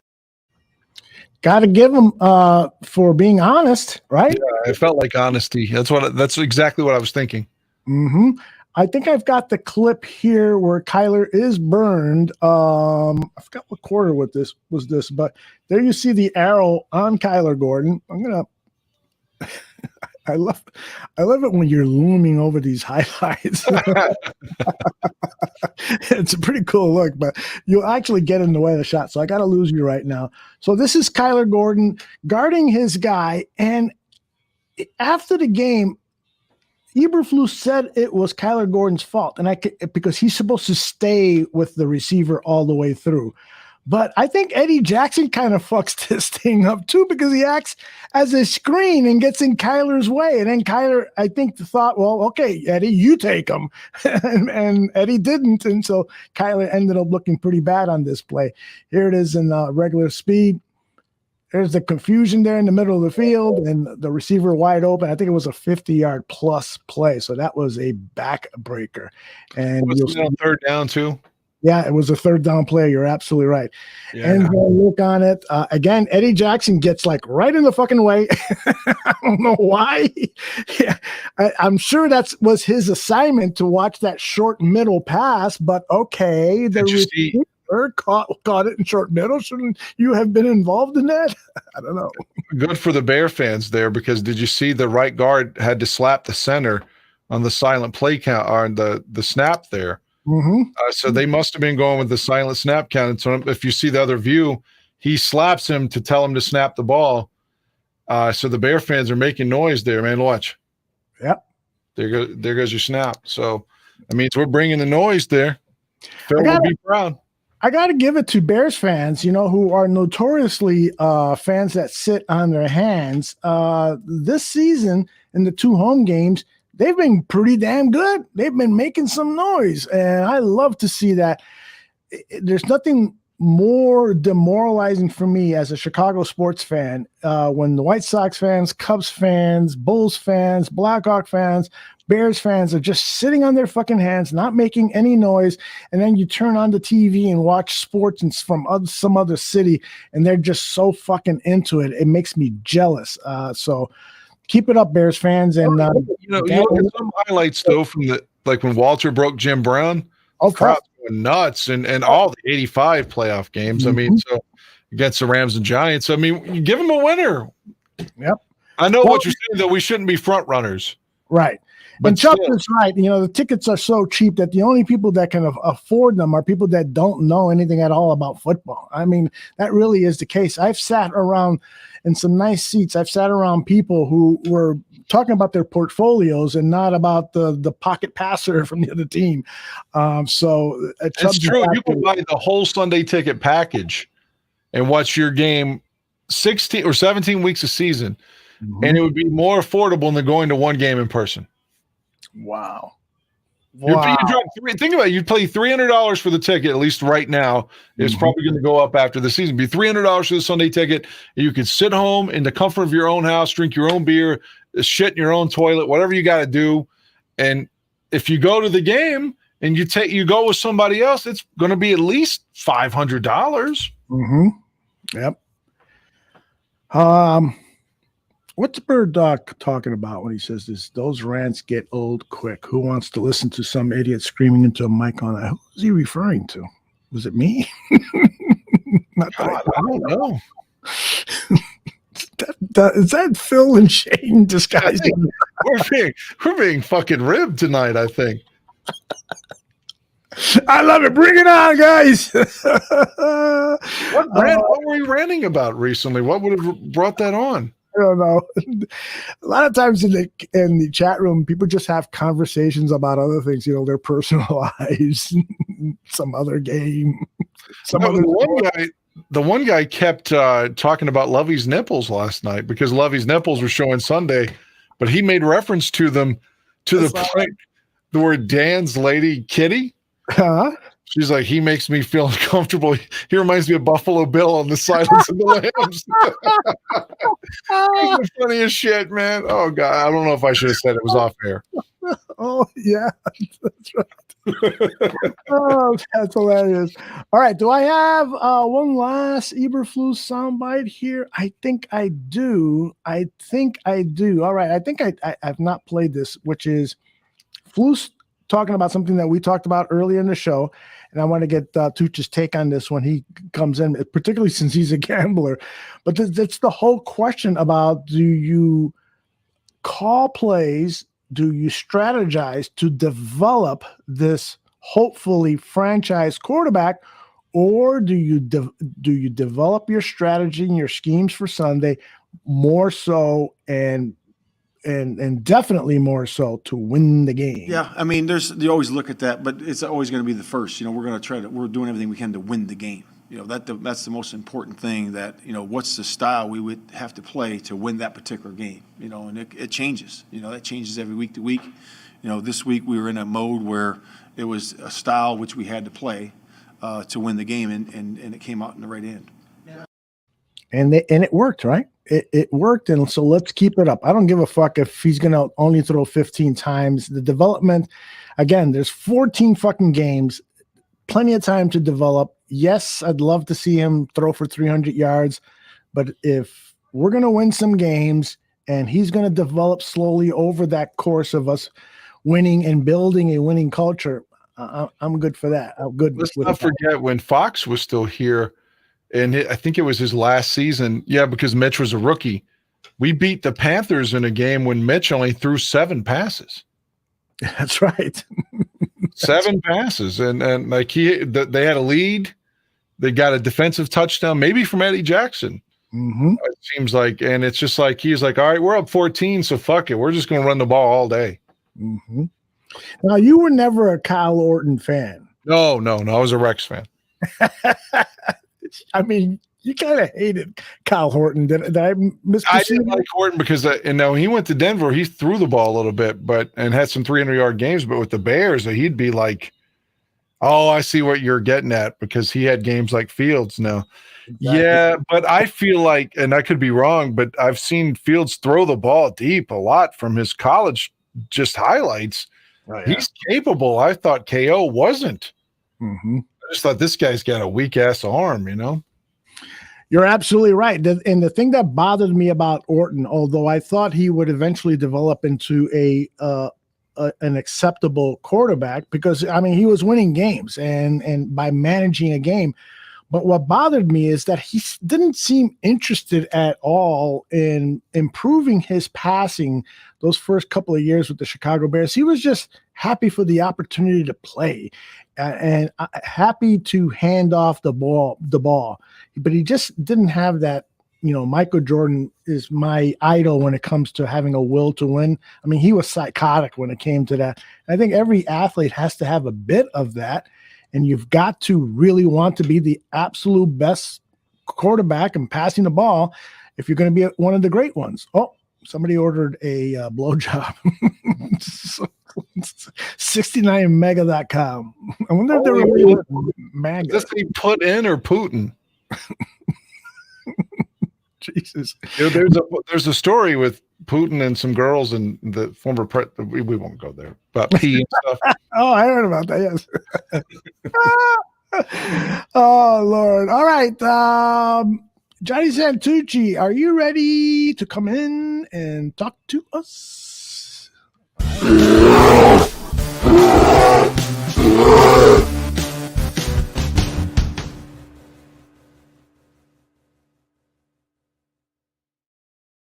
Oh, ladies and gentlemen, Johnny Santucci is here for his world famous State of the Bears affairs. By the way, Tucci, I actually started a new introductory open for you, but I didn't like the way that it turned out. So that's why I didn't use it here. But I know you want to see it. So here it is.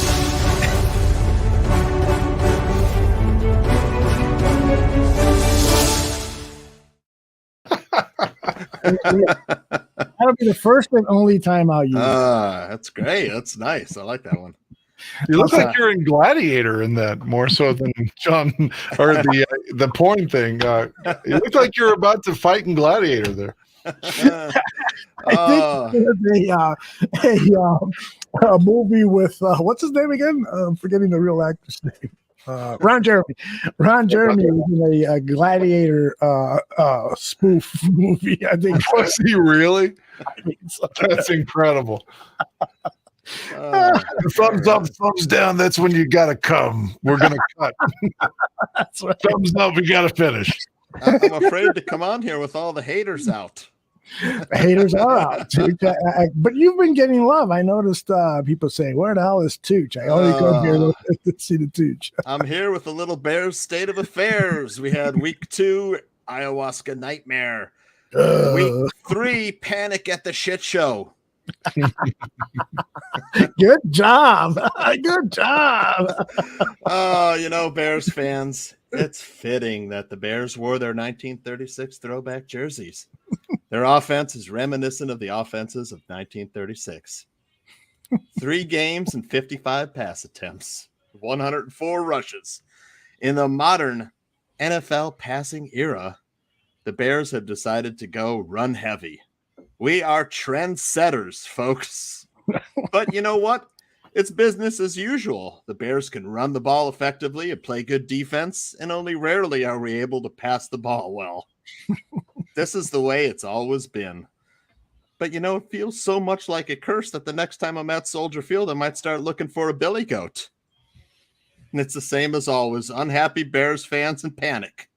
The Fields haters are out in full force. The sense of dread is palpable. I get it. Bench Fields? Hell, Bears fans want to sell Justin Fields at a discount price like Marshall Fields. The way Bears fans are panicking, you'd think we lost. Well, we haven't. In fact, we are 2-1 after 3 games. It wasn't all bad news, though. Roquan was doing Roquan things in a good way. 16 tackles and a game-sealing interception. Khalil Herbert, 154 yards rushing and a touchdown. I get the panic, but this is a young team, a work in progress, and like it or not, it's a rebuilding year, and the Bears are very likely rebuilding Fields after the last guy broke him. We got the Giants next, and Fields is going up against a guy named after a game show host, and that is the Bears. State of affairs. You know what's so ironic? Nicely done, really nicely done, Tooch. What's so ironic, if you recall that weird game in 19 where Roquan didn't play, there was a rumor it was because he didn't like these uniforms in conjunction with that African-American players couldn't play for the Bears in 1936. That was one of the rumors, the reason he missed the game. And then again, ironically, in 2022, he has his best game as a Bear in that terrible uniform. Wow. Tooch was at Caligula. I'm stunned by this comment. That's why I had no reaction to what I wish that movie sounds like it would have been fun. I could use a little orgy action. Did you guys ever see that movie? I did. I own it. You own it? Yeah, I've got Caligula on the DVD. Yeah. Was that Penthouse production? I think a Penthouse production. I was actually doing a job in Georgetown and had about 6 hours to kill. So I said, I'm going to go see a movie. Opened up the newspaper. Caligula is playing down the street. Guess where I'm going to be in about 10 minutes. Yeah, but after 10 minutes of being there, you finished and just went home, right? I didn't even get through the opening credits. The preview was good enough for me. There was some good natural bush in there. Man, you are a Bush lover, aren't you? Now, I'm talking about George Bush. I was going to say, I like the Bush is fine, but not like that. Johnny Santucci, I wanted to ask you about what is going on in the world of television that you and Dan can talk about so that I can run, or if you got more Bear stuff, because I got to go take a leak. Yeah, I did. I saw a movie that probably only Aldo has seen. So when you come back, I'll reveal that movie. But I guarantee there's a 99% chance that Dan Aguirre has not seen this movie. Uh-oh. And okay, so I'm gonna guess, Dan Aguirre, you have seen the movie Deliverance. Yes, I did. There was another movie. Not a fan of it, but yeah, I saw it. There was another movie called Rituals, which was a lot like Deliverance around the same time. Maybe like 4 years later after the Deliverance film. But watch that one recently. I had never heard of it, man. But I wonder if Aldo has seen it. I think it was like 1977, and it's basically the same kind of Deliverance thing. You know, guys go on a trip into the, wilderness somewhere south and are attacked by inbreds. So, Ned Beatty's fucked with his tidy whities on. No, it was Hal Holbrook was the star of this one. Was he the rapist or the guy raped? He was nobody actually gets raped in this one, but I like Hal Holbrook. He was in All the President's Men. Magnum Force with Eastwood. He was good in that, and Creep Show, a horror movie from '80s that I liked. Yeah, with the thing in the box. That was a good movie. That was scary as hell. You know, something that I didn't know that the girlfriend Jenny recently showed me, or not the movie, but just the trailer. There was a sequel to the Rocky Horror Picture Show. It didn't have Tim Curry in it, but there's a sequel. I remember that. I didn't. I had never even heard of it. Never seen it. It's from like '81 or something. The sequel. Yeah, Mo Bierman might be the only person that's seen it. I'll bet you Aldo has seen it though. If I had to guess, I would say Aldo has seen it. You know, wasn't Angelina Jolie's dad in that too? In Deliverance. In Deliverance, yeah, it was. I'm not a fan of John Voight. His acting, I don't like John Voight for some reason. I like John Voight. Was Joe? What was his name? Joe. I forgot. He was going Midnight Cowboy. I didn't watch it. I've got that on TiVo. I didn't see it. But he was wanting to know, Aldo, if you saw the sequel to Deliverance, or a movie that was kind of a rip of Deliverance called Ritual. Yeah. Rituals with Hal Holbrook. No. Wow. Okay. I'd never heard of it, Aldo. And I'm like, I watched it. It was actually pretty good, man. It's like 5 doctors. They meet every year to go on these like wilderness hunting, fishing trips. Mm-hmm. They go on this one, they get into a little bit of trouble. It's kind of Deliverance-esque. But yeah, you should look it up. It's on Hulu right now, I think, or Stars maybe. One of the channels I have in Hulu. I think it's Stars. I have not seen that. Rituals 1977, so Aldo would have been about 18 years old.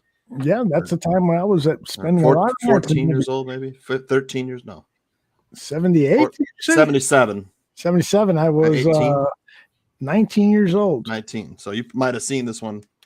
Yeah, I was getting a lot of tails. Yeah, that starred Hal Holbrook. Hal Holbrook. Yeah, he was like young and handsome, which is unbelievable because Hal Holbrook was never handsome. He was never handsome after that.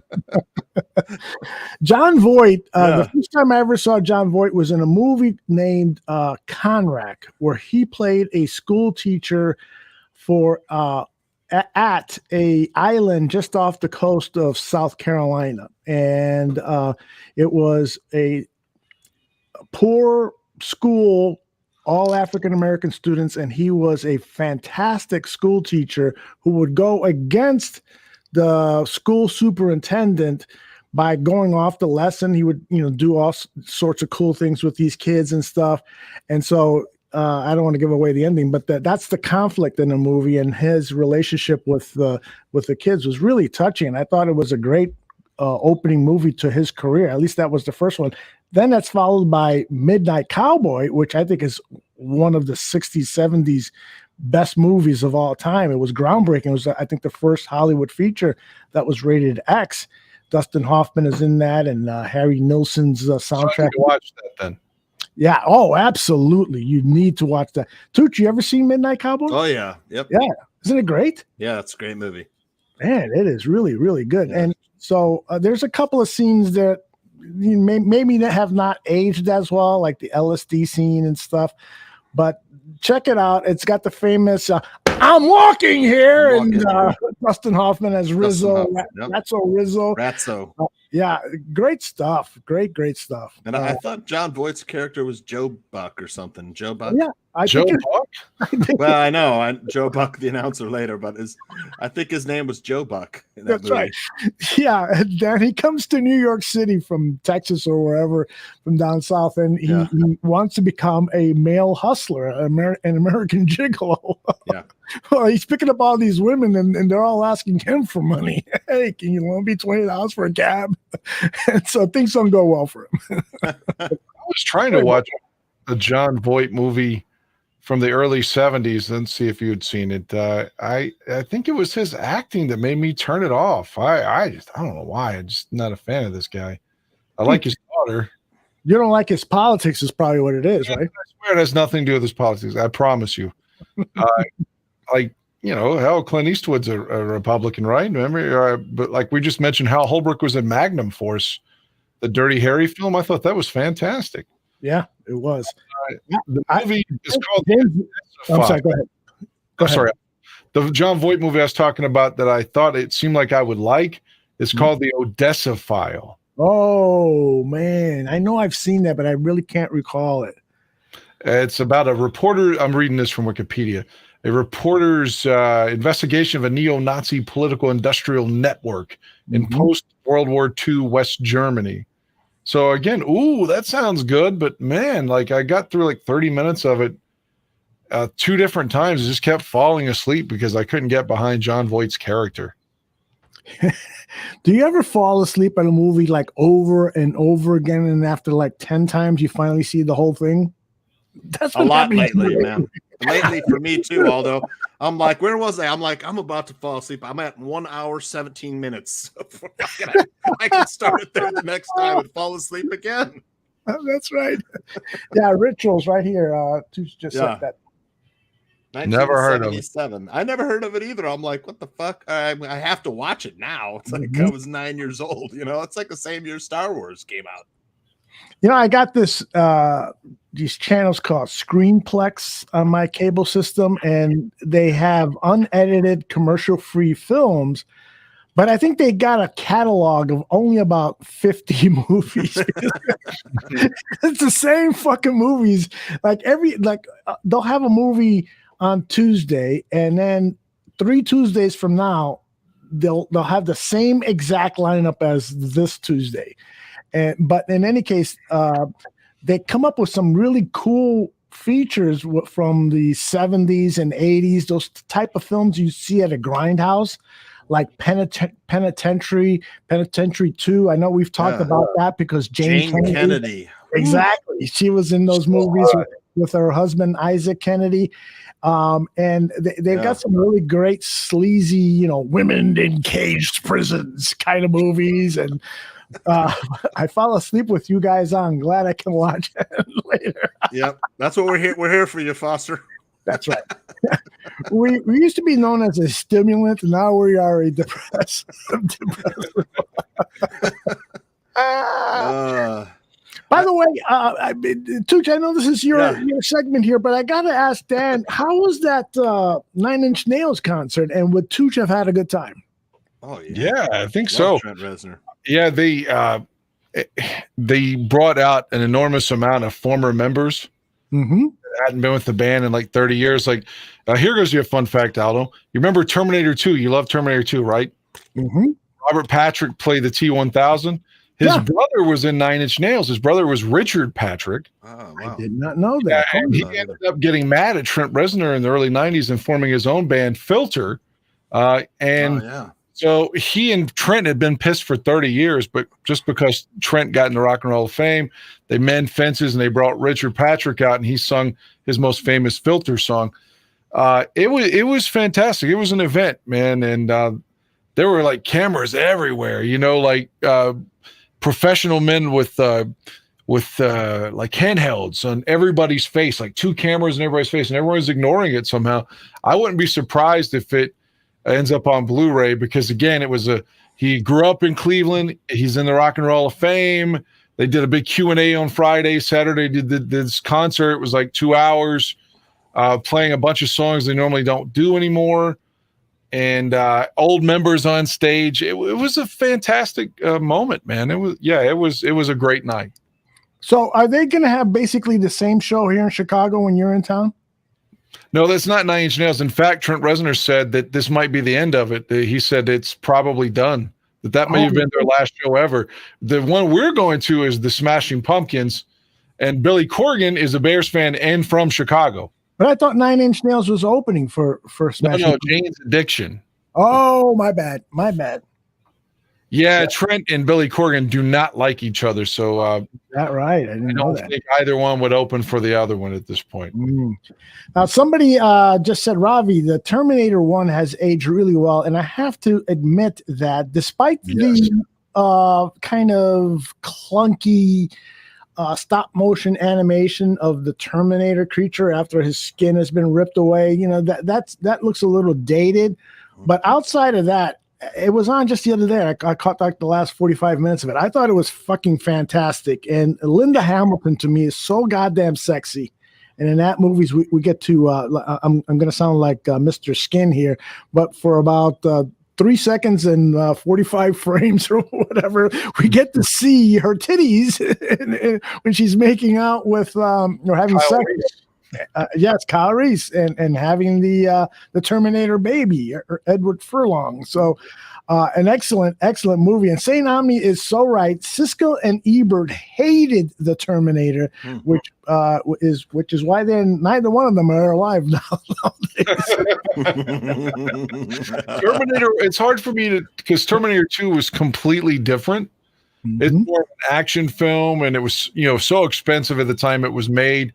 It was like $84 million in 91, Right. But the Terminator, low budget as hell. They film all the scenes at night, essentially. And it's so fucking gritty. And it's like a horror movie in a lot of ways, more so than an action or sci-fi. It just has a sci-fi backstory. But they're both completely different films. It's hard for me to pick one over the other. They're both great. And I love seeing Arnold as the bad guy. Aldo, you may not know this. This is absolutely a fact. Initially, James Cameron wanted Arnold to play Kyle Reese. Do you know who he had cast for the Terminator first? Before Arnold said, no, I see myself as the Terminator. Ooh. And I'm not making this shit up. It would have been in pop culture forever. Once you'll know when I tell you. O.J. Simpson. O.J. fucking Simpson was supposed to be the Terminator, and Arnold was going to be the good guy. Could you imagine? It would have been like, the Terminator has killed Nicole. The Terminator killed Ron Goldman. They've been terminated. It would have killed the franchise. I don't think there would have been a Terminator 2, 3, 4, 5, 6. Good then. No, That is wild, man. I had forgot about that. And then it just popped into my head. And then a nanosecond later, St. Omni puts it up on there. OJ. St. Omni knows his movie history and stuff. He's proving to me. And of course, Retro does as well. Tooch, what else have you seen, not seen? What do you got for us? I got one for you. But first, I want to say that Terminator has a very special place in my heart because I think it was 1983 and I was 15 years old. And there was this one girl, she was in the upper class, I don't know if it was junior or senior, and took a shine to me, taught me the ropes. Those are the first pair of titties I ever touched right after the Terminator movie, right after we saw Terminator. Nice. Saw Linda Hamilton's, and then he saw the girls. Then I saw the goods. But do you know who Allison Janney is? West Wing. Sure, absolutely. Great actress. Right. Well, I saw a movie on Netflix called Lou where she plays an action hero. Believe it or not, she's like a badass. Yes, an ass kicker. You have to watch it. Now, is it a new movie or is it an old brand new? So she's got to be in. She's old by now. She's old. It's good, man. It has a Journey Smollett as the other lead in it. Is that the one that was in that show on HBO? Yes. The what was that one called? Lovecraft Country. She's so fucking hot. Yeah, God, so damn, she's definitely check it out. It's got a bunch of twists at the end and stuff. It was good, man. And whatever happened with the thing with her brother? It's like they sent him into jail, and he's like, "I'm afraid." So they let him go home, and then what happened? I don't know. Wasn't he convicted of making all that shit up in Chicago? Who's Jesse Smollett? Jesse Smollett. Yeah, we were talking about his sister being hot as fuck, man. His sister's they very were hot. related. Oh, okay. Yeah. My God. Yeah, he was found guilty, and he's appealing. So that's going to continue. So who knows? Who cares? Hey, one more Terminator question for you all, if you don't mind. Mm-hmm. Did you all see that last one from 19 where Linda Hamilton came back? I thought it was immensely disappointing.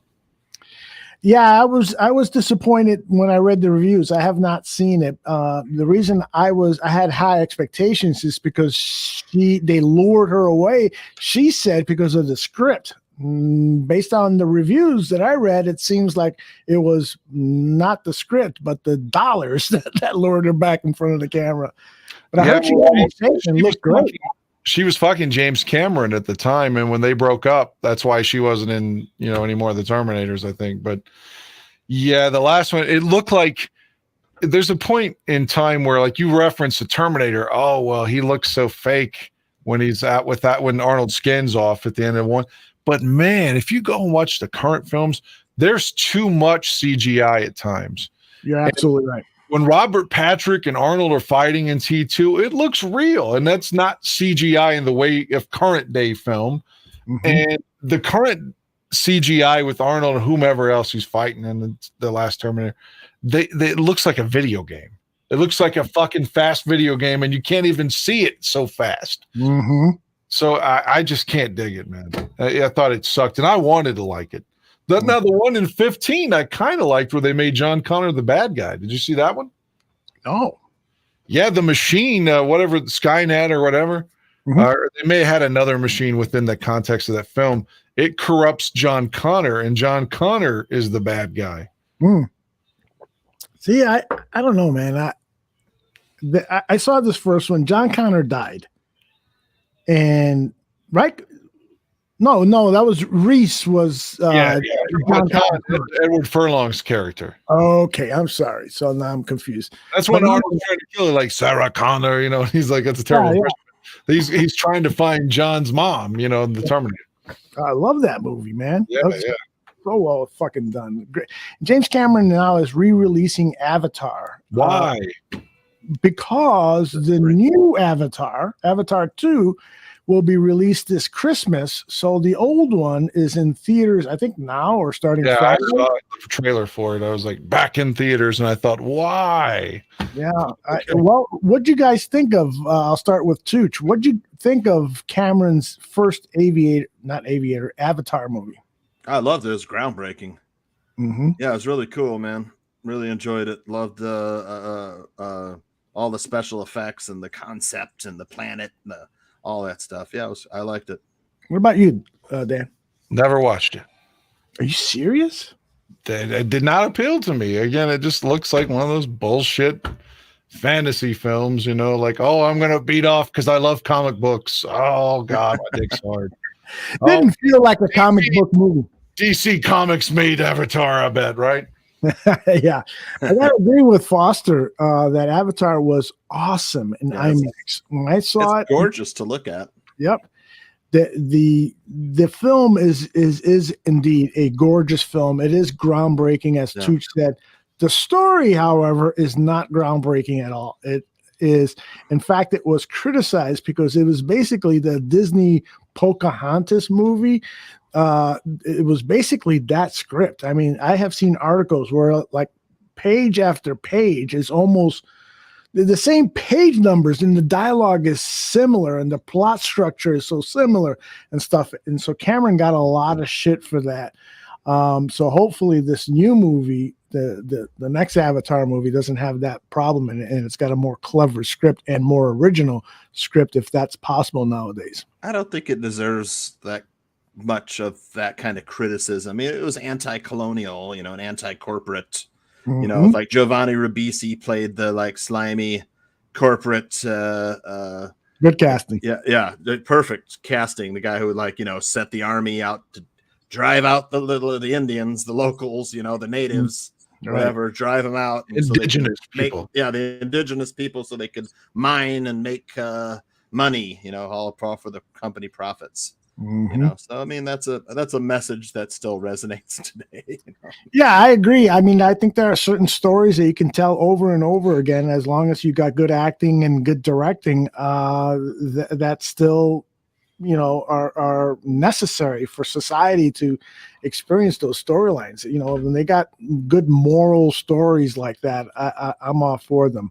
But it was criticized. Now, that didn't matter at the box office. I think Avatar still remains the #1 box office champ of all time. So they don't need your fucking money, Dan Aguirre. I forgot to. There's a lot of vitriol coming my way tonight. There is. What's going on here? Hopefully, our listeners in Florida are well tonight on the Gulf side. Yes, Cliff and Anthony. Anthony had to evacuate today. Did he? He boarded up his house, and he says he's doing all right though. But he was forced to evacuate his house. Well, that's fucking terrible. Yeah, Cliff Victoria, I know, is on standby watching Alyssa Barbieri from the Buffon 55 show. She's already told us she won't be able to make it tomorrow because she's expecting to get hit pretty hard.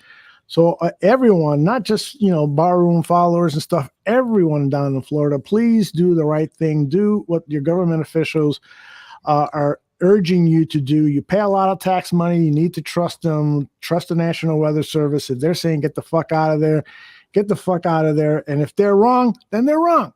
But at least you're doing the right thing, which is complying and not making it harder on our first responders and stuff like that. So take care of yourselves and your family. I appreciate Tooch you bringing that up because I wanted to talk about that as well. All right, Tooch, what else you got for us, brother? I mentioned that Elvis movie last week. I think you guys should both check it out. Yeah, that was a good movie. That was great. Loved it. Yeah, okay. Excellent. I didn't have any expectations for it, good or bad, but it was very good. It was a very good film. Now, Dan, you saw that at the insistence of your friend, because that doesn't seem to me like a movie you would have had queued up on your... It was because it was on HBO Max. We were at work. I watched it at work, so it took like 8 hours because we had to keep pausing it when shit got busy. There's something going on. But it was just on there. It was still in the theater, but HBO Max had it on after a certain amount of weeks. And just because it was there and it was like, what else are we watching? Old fucking music videos. because we had like on MTV Classic or something. And I was like, well, fuck it, let's try this Elvis movie. And the lady I work with, Robin, was like, yeah, let's try it, And so we both liked it. So we watched it just because, just because it was on there. I wouldn't have sought it out. It's not like I was going to pay for it, but it was on HBO Max, and it's certainly worthy of your money. Yeah. But I didn't know that initially, so it was very good, beyond my expectations. That kid was really good, Aldo, that played Elvis. Austin Butler. He'll be in the next Dune Part 2 movie. Again, he was in Tarantino's Once Upon a Time in Hollywood as well. Yes, he was. He was Tex Watson, right? Or yes, that's correct. Right. I forgot that, Danny. Yeah. All right, so they're playing a little game in the chat room here. We've been invited to play along as well. Name some of your favorite war movies. Your best war movie. Wow. Can anyone think of one immediately? Because I have one immediately. I've got one scene that really bothers me. Which is? Casualties of War. Oh. Sean Penn and Michael J. Fox, and they make the girl walk across like the trestle, and then and you know what they do to her after they've been raping her anyway and just fucking murder her. Horrible. That one stands out to me because just like a scene that just really viscerally makes me not want to watch. Yeah, but it's a good film. I saw an interview with Brian De Palma, and he said the meaning of that scene was to make you feel the ugliness of war and how people react during war and so forth, and that was their metaphorical way of getting that across. Well, that's what John Kerry was talking about, like things that really happened. Mm-hmm. Yeah, during the 2004 campaign. So, it was tough. But what did you have? There's another movie that has a scene like that kind of hit me like the same way as that one, Danny. It's with that Ty Sheridan kid from Ready Player One. It's called The Yellow Birds, I think. Have you seen that one? And there's two soldiers. One is the guy who played Han Solo in the Han Solo movie, and the other one is the kid from Ready Player One. And they're in I think it's Afghanistan, and like one kid, he's a little older, and the Ty Sheridan's a little younger, and he kind of like watches after him and stuff. And the war gets to him, and he gets too emotionally, kind of zones out, and he wanders away, leaves his equipment, and they find him the next day. He's been like naked and raped, and his genitals cut off and stuff by whatever the Al Qaeda or whatever it was and stuff. But that was they had covered it up. The army had covered up what had actually happened to him. Mm-hmm. And his mom was played by Jennifer Aniston, I think, who just like drove and wanted to uncover like what happened to her son. And she like forces the truth to come out. The kid who was his friend over there, who kind of lost track of him, and he ended up dead. But he was told not to say anything by the army, but what actually happened. Mm-hmm. But that was kind of reminded me of the casualties of war. But if we're talking a war movie, man, I gotta go with Full Metal Jacket. Man, there's nothing like really. It. See, I thought the second half of the film kind of lagged after the suicide. Yeah. From Vincent. I can remember how to say his last name. Vincent D'Onofrio. Can I give you one more? One that again has a deep like negative impact on me. It was a good film, but it's like it was too close to home. It's not so much a war movie as the war is the backstory. It's from like 2009. It's called Brothers with Jake Gyllenhaal and Tobey Maguire. And Tobey Maguire's character was missing in action, I think. And Jake is helping out his wife and kids. And Toby comes back, and he's obviously got PTSD, shell shocked. And he keeps just having these visions of his brother fucking his wife and all this stuff. And there's this big scene at the end where his brother had helped his wife redo her kitchen and remodel everything. And he just has this emotional breakdown and just tears up the house and everything and is about to kill everyone and himself. And that's a lot of kind of shit that I saw as a kid with my dad. Just that whole scene felt like me at 7 watching it. And again, that's not, my story is not unique or independent. There's a lot of people that saw that. So I'm not trying to make it about me, but I'm just explaining why the movie, it makes me cry when I see that scene, because it's just like, it's so like reminds me of where I was as a kid watching shit like that. But it's an excellent film though. And they give him an out, like he gets help at the end. You know, it's supposed to be that he puts the gun down, he doesn't kill himself, he goes to the VA, gets well. So I've never seen that. I'll have to check that out. The movie that always comes to mind first and foremost, and Sully mentioned it just now in the chat room, is Apocalypse Now. Oh yeah. As a teenager, I was looking forward to this movie so much. I was a Francis Ford Coppola fan, based on The Godfathers, and I was just starting to take filmmaking classes at our high school, and so I was doing a lot of reading and so much anticipation for this film, and it did not let me down. For those who don't know the story, Martin Sheen plays Captain Willard, who has been ordered by military intelligence to go down river and find Colonel Kurtz, who is played by Marlon Brando. And Kurtz has just gone fucking crazy. He is killing everyone, just violating all of the war criminal laws imaginable. And so he is being ushered downriver by as he called it, a Navy plastic boat with 4 or 5 guys on board. And then there's this famous scene that's much similar to, I think, some of the scenes that you guys have described in your favorite war movies, where it's just this intensity where innocent people are being harmed. I'll play the video as I'm talking through it. I'm not going to put the sound up because we usually get flagged by YouTube, but I'll play some of the video. The boat sees this Vietnamese sampan, and they stop it to investigate it. The chief on the boat tells the Martin Sheen character, "These are my orders. I have to stop and check all of these boats. So don't tell me we can't stop. I'm the chief of this boat." And so they're looking at orders.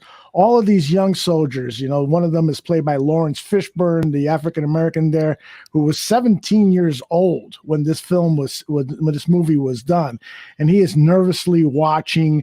And so they go on boat and start to look around. Just kind of go forward here a little bit. They go on boat, and so to try to find, if they're hiding anything, and then all of a sudden something terrible happens. This woman goes to stop the search, and the Lawrence Fishburne character and the other characters just open fire and kill everyone on this fucking boat. And then one of the characters, after the shooting is done, goes over to see what it was that she was looking for, and it was a fucking puppy. And just recalling this, man, the hairs on my arms are standing up. And as a kicker to it, the Martin Sheen character, who just wants to get downriver and do his mission against Colonel Kurtz, the captain of the boat says one of the women who has been shot is still alive. We have to take her to the hospital. And the Martin Sheen character comes over and says, "We're not taking her to the hospital." You see him with the gun there, holds it, and he shoots her. And everyone on the boat is, wow, this motherfucker is cold-blooded. And the Martin Sheen character then starts to see that he has turned into the Colonel Kurtz character.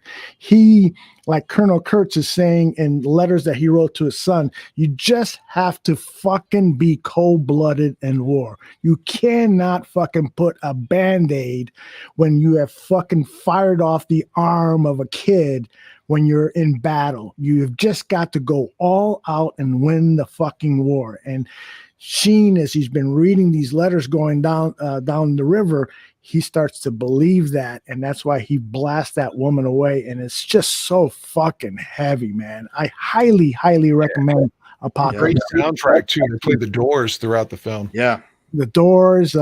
The original music was done by Coppola's father. There's some really good synthesizer stuff. The cinematography is excellent. And of course, I think on this show before, we talked about the Dennis Hopper character was so fucked up on drugs. Really, while he was filming, playing a guy who was fucked up on drugs. It's just great performances. And again, man, I can't say enough about it. It's definitely a good film. I want to add one more, and I got to go to work, unfortunately. Got it, brother. The Killing Fields. Oh yes, Sam Waterston is in there. Yeah, where he goes back. It's about how everyone's leaving Cambodia from their perspective in '75, and his friend, the journalist, gets forced into one of those re-education camps. And, but they get him back to America, and the actor that played him is dead now. Not Sam Waterston, but the gentleman. He won an Academy Award for Best Supporting Actor. Yeah, I saw that. He died maybe not too long ago, a year or so. Yeah, it was something like that. It's a tough watch, man. Yeah, but really it's a great film, and Sam Waterston is amazing in it. He truly is. Yeah, great actor all around. He ruined his career with Law and Order, being in that for so fucking long, but it paid the bill. Probably was the most profitable shit that he did, though. No doubt about it. No doubt about it. All right, Dan Aguirre, go save some lives, man. Well, unfortunately, like I said, I apologize. I can't be here next week. To that one gentleman, that's good news, I think. But yet next week I'll be at a concert for Bush and Alice in Chains, and I get to meet Gavin that night. I've got VIP pass. Nice. So, yeah, unfortunately, I can't be here next week, and I apologize to you all for that. Take your phone backstage and ask Gavin to do a promo for the Dan and Aldo. Oh, yeah. I don't think I can do that. I mean, just let him grab your nuts.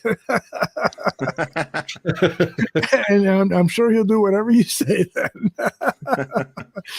Dan, you're the absolute best. Get out of here, man. All right. I'll see you all in 2 weeks again, unless you're on the other Dan show on Monday, if you're going to ever do that again, Aldo. Oh, yeah. I'll be there. Absolutely. So I may see you next week, but otherwise I'll see you on 2 weeks then. Sorry about missing the show. I hate missing it. I really hate missing it. I'll see you Monday. Okay. You all be well. Bye, John. All right, Danny. Have a good one. Too. Look at Bears Country Podcast. Immediately inviting you, the Tooch, and me to that show. Yay. All you got to do is with say Shorty and Cliff. Yeah. Sounds like fun. Yeah, indeed. Yeah. All right. Any other war movies that you want to mention? Because I that was a great topic that was brought up by one of the Barflies. Any other? Yeah, go ahead. Love Saving Private Ryan. Thought was really well done. Of course, it's Spielberg. Very well done. Black Hawk Down. Oh yeah, great flick. You can watch that one over and over again. And that has a cast. I mean, there's like the cast in that one is amazing. Everybody in it is kind of at least a semi-star. From and a lot of them are like in. Of course, Dan Aguirre wouldn't know this, but a lot of them were in like fantasy and sci-fi films. Like Jason Isaacs was in Harry Potter. Orlando Bloom was in Lord of the Rings. Oh yeah. Frickin' Eric Bana played the Hulk. There's so many more, man. Everybody's in it, man. Ewan McGregor was Obi-Wan Kenobi. I mean, it's got a huge cast. If you haven't seen it, definitely check out Black Hawk Down, man. I will definitely check that out. Yeah, Ridley Scott. The who was it? Saint Omni brought up what movie did he just bring up? 1917. I have not seen that yet. I don't think I have seen that either. Didn't that win the Academy Award like 4 years ago? Recently, 3-4 years ago. Yeah, I need to see that. I get it confused with like that and Dunkirk. Like, yeah, another one I have not seen. I might have seen them. Yeah, I desperately want to see both of those because they've been so praised. But I've been waiting for the right moment. When I can really turn up the speakers and blast. And have that sensations. Is like, I'm not going to see it in the theater, but I want to take advantage of my sound system. I got one more too, which I gotta. It is a war movie, but it's not like it's science fiction. It's called Starship Troopers. You know? Oh yeah, the Paul Verhoeven movie. Yes, It's freaking killer. It's like a comic book come to life. It's like so campy. Love it. I love it. Fucking love that movie. That's a classic. Yeah, that's a great shower scene too. The man and the women showered together in that one. That's right. All right, I got one. This is the movie that I saw probably when I was 10 or 11 years old, WGN on a Saturday night. I'm at home by myself and I watched this movie and I started to feel like, I think I'd like to do this. I'd like to shoot movies. I'd like to tell stories and stuff. It is a 1958-59 movie named Paths of Glory, directed by Stanley Kubrick and starring Kirk Douglas. It is a sensational anti-war movie that's based on a true story. And in fact, France, because it's based on a true battle that happened with the French versus Germany, France outlawed the movie for many, many years because it's the story of how the government there, the military government, basically chose at random 3 soldiers for cowardice because they were ordered to they were ordered on a mission that was just impossible. There's no fucking way they could have fulfilled the mission, but to show, because a lot of soldiers didn't get out of these trenches that you're seeing up on the screen now. They didn't even get out during the battle because it was just fruitless. It was futile. But they went ahead and chose 3 people to have them executed for cowardice. And Kirk Douglas believes in these men and plays Colonel Dax in this story, and he represents them in a military tribunal. It's really a sensational movie. And just these shots alone, I love black and white cinematography. I fell in love with this movie. Yeah, Kubrick is genius. Genius. You hit it on the nose there, brother. You know, I forgot. I did see another movie. It's with from Starship Troopers, like the main character who played Johnny Rico. He's in this movie like that just came out. I think it was on Netflix. It's called Assailant, and he plays like this psychopath that's like charming, and like if you like said something wrong, he'd be like, apologize. If you didn't apologize, like people are like, you weirdo, get away from me. He's like, I told you to apologize, and he like kills him, like beats the shit out of him, and then stalks him and kills him. It's like, there's this British couple who are on vacation in the Caribbean. The husband gets the foul. He's like, he wants him to apologize to his wife, you know. He's like, for whatever dumb shit, you know, and the guy's just like, he's like a badass like brawler. It's like follows these people, you know, and stalks them all over the island and shit. But that was check this out. It sounds good. Assailants. It was really good. Yeah, it's a B movie, but on Netflix. I think it's on Netflix. Yeah, Assailants. I'll find it. Casper Van Dien is the actor who. Oh yeah, somebody mentioned him. Yeah, there he is, Casper Van Dien. Did you see that trending on Twitter today? Was a story saying that young people are just saying, "This is it. Netflix gotten too expensive. I'm canceling my subscription." Yeah. I mean, we're talking about millions of subscribers, all kind of collectively saying, "Fuck you, Netflix." Yeah, Mike North tweeted about this too, I think. Right. Did Mike tweet about it? It's like if it I did. I said, you know, you can't Netflix and chill. Right. Yeah, you did. Yeah. Sorry. You're gonna be worried about the bill. Yeah. We're back. We're back into like where we tried to like cut the cord from satellite and cable. You know, and now you're like adding up all these, like, you know, we're back in the same financial boat, paying about the same. Oh my God, yeah. I mean, we've been fucking awful in this house. We pay $300 a month for Comcast, and then now we've got HBO Max, we got Netflix, we got Hulu, we got Peacock, we got fucking.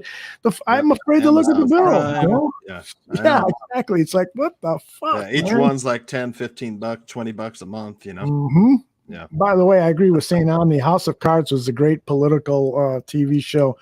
up there with Yeah. West Wing and some other shows about politics that I really like. Yeah, all right. you're caught up with House of the Dragon. I'm not. So now Okay. I'm 3 episodes behind. So last episode, it's a jump in time where that hot girl isn't in it anymore, which I'm a little disappointed about. She's older and it's a different actress who's still pretty hot though. I got to tell you this. I saw a preview of the upcoming episode and I saw this other actress and I said to myself, oh no, they're already at that stage where they replaced my my young beauty. Yeah. It was so cute. It's like unbelievably hot. Hidden gems who chastise me. I'm not usually a blonde guy, but man, I could make some changes there. Exceptions in there. Absolutely. Absolutely.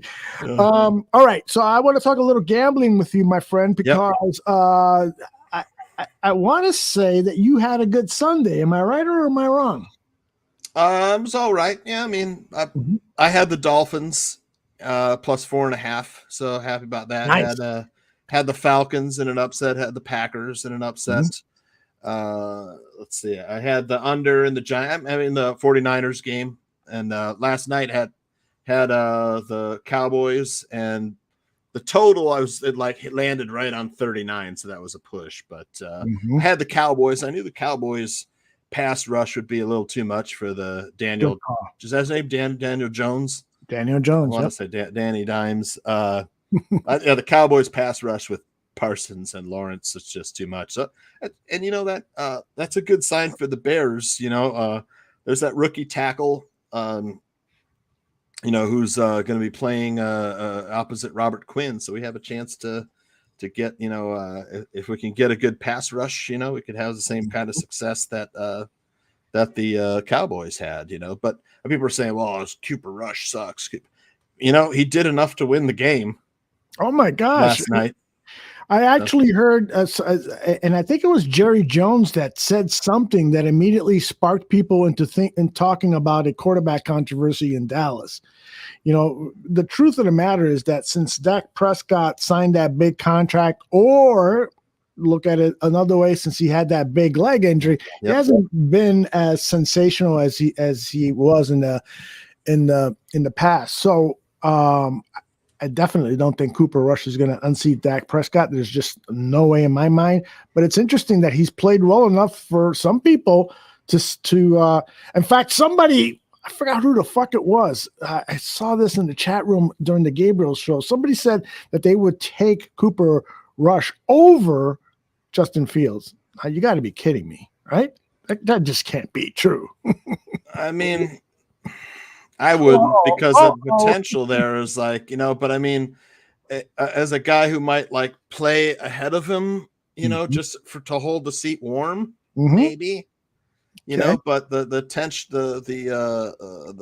potential of Fields it's night and day. It really is. Rush is just a guy who's going to come in and try to not make a lot of mistakes, and who knows defenses, can read a defense and knows the offense, and Fields just isn't there yet. It's not saying he won't be there. I still like Justin Fields. I'm not one of the haters who's, he sucks, we got to get rid of him now.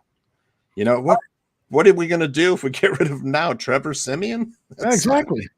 There's no option right now. We've got to see what we got in this quarterback, and let's just be patient and play it out. I'd rather have Cooper Rush than Trevor Siemian, though. I agree with that, my friend. Yeah. All right, let me play this game with you. Panic or don't fucking panic. Are you panicked at all about the lack of accuracy that Justin Fields has shown in his first 3 games this season? Because I've always said, if you got a quarterback who can't accurately throw the ball, then you got problems. And he's had some accuracy problems. So are you panicking a little bit about that, or not panicking? Not panicking. I mean, in college, he was a 67% completion percentage thrower. So not really. I think it's unfamiliarity with the system. Coaching, maybe. I mean, let's not forget that he's throwing with his left foot forward instead of what he's done most of his life. Yep. And so the muscle memory is still not there. Probably it's tough. Good you know, point. and then it's going to take time. This is a rebuilding year. It's a first year for coaching staff. It's really his first year as a starter, and what the Bears should do probably is just simplify the playbook a little bit and get to quick passes. Look at not these like long developing routes and stuff. Let's get, especially at the beginning of the game, maybe on the first series, get some quick slants and hitches and stuff like that. Some designed rollouts where he can make some plays with his feet. If he has to, there's nobody open. Cut the field in half on some plays where he only has to make a half field read. Just stuff like that. Or we can set up some screen passes. It sucks with the Montgomery injury, though. Okay. Whoa! You're jumping ahead here because that was another one that I Panic or don't fucking panic. If Montgomery is laid up for quite some time, does that give you some panic that perhaps maybe the running game will start to wilter? Because this guy, David Montgomery, is a special player. Khalil Herbert is proving to be special too. But one of the things that Montgomery does is that he picks up yards after contact in a very impressive way. Are you a little panicked if Montgomery's injury lasts a while? If it lasts a little while, I'd be a little upset. Luckily, we have Herbert, who's definitely more than serviceable. Montgomery does a lot of things. Like he's good in pass protection, can pick up the blitz. A great receiver. Herbert just doesn't have the hands that Montgomery has. And he's talked about his ability to break tackles, make people miss and stuff. He might not have the same speed as Herbert, but David Montgomery does a lot of little things. I don't know the status of his injury right now, so I couldn't say. I know I had him in fantasy on a couple teams. I got burned. How many fantasy teams are you in this year, Tooch? I'm in 4, and I think that's too many. But, it's like I forgot to set a lineup in one of them. I'm so busy on the weekends and stuff, so I ended up losing that one. But that's too bad. Adam Ranks league. Oh no, in that league, that sucks. That's too bad. All right, I got another one for you. Panic or don't fucking panic. Early in the show, we saw Justin Fields being clobbered from up the middle, behind him, and in front of him. 3 guys just submerging on him and almost breaking his back. Are you worried? Is it time to panic that perhaps this offensive line is not going to help this guy last the season? A little bit. Especially you watched Jason Peters last night. He still looks like he could play pretty well, man. He was on the Cowboys, right? Yes, he was on the Cowboys last night, filling in there, throwing his weight around and stuff. But look, Lucas Patrick, Sam Mustipher, they didn't look good, man. I'm telling you. Lucas Patrick had like a 44 grade from PFF. It's like the worst offensive lineman of the week. I get it. He's got the club on and stuff, but I don't think I think he's hurting more than helping. You know what is interesting, Tooch, is a lot of people are saying, can't wait till Patrick is back at center because Mustipher sucks. And I'm thinking to myself, is that really going to be an upgrade? I mean, if this guy's hand is not 100%, and Greg Gabriel keeps telling me, I've seen all the tape with Green Bay, he's going to be fine. He's going to be fine. Yeah, he was fine last year. You still got to prove it now, especially coming off an injury. I'm a little bit worried about the interior of the Bears offensive line. I'm worried about the entire offensive line, but they are run blocking well. Yep. Yeah, they can definitely run the ball. I don't think it would have been a bad idea to let Lucas Patrick get fully healthy before he came back. Yeah, that's just me. Sam Mustipher, he's weak at the point of attack, man. He's just, I watched a little bit. I saw one play where he got blown up, and I'm like, I got to watch Mustipher a little bit more, and I'm just like, the only reason Mustipher's in there is because he's healthy. Yes. Healthier than Lucas. Yes. I think they like his leadership skills too, because he is a really smart guy. And they were seriously looking at him at right guard. I think this was before, Tevin Jenkins showed promise. I don't know what Olin Kreutz sees him. The one play that caught my attention, like he snaps the ball and he stands straight up and he just got blown up, man. To keep his pad levels low. It's like, come on, dude.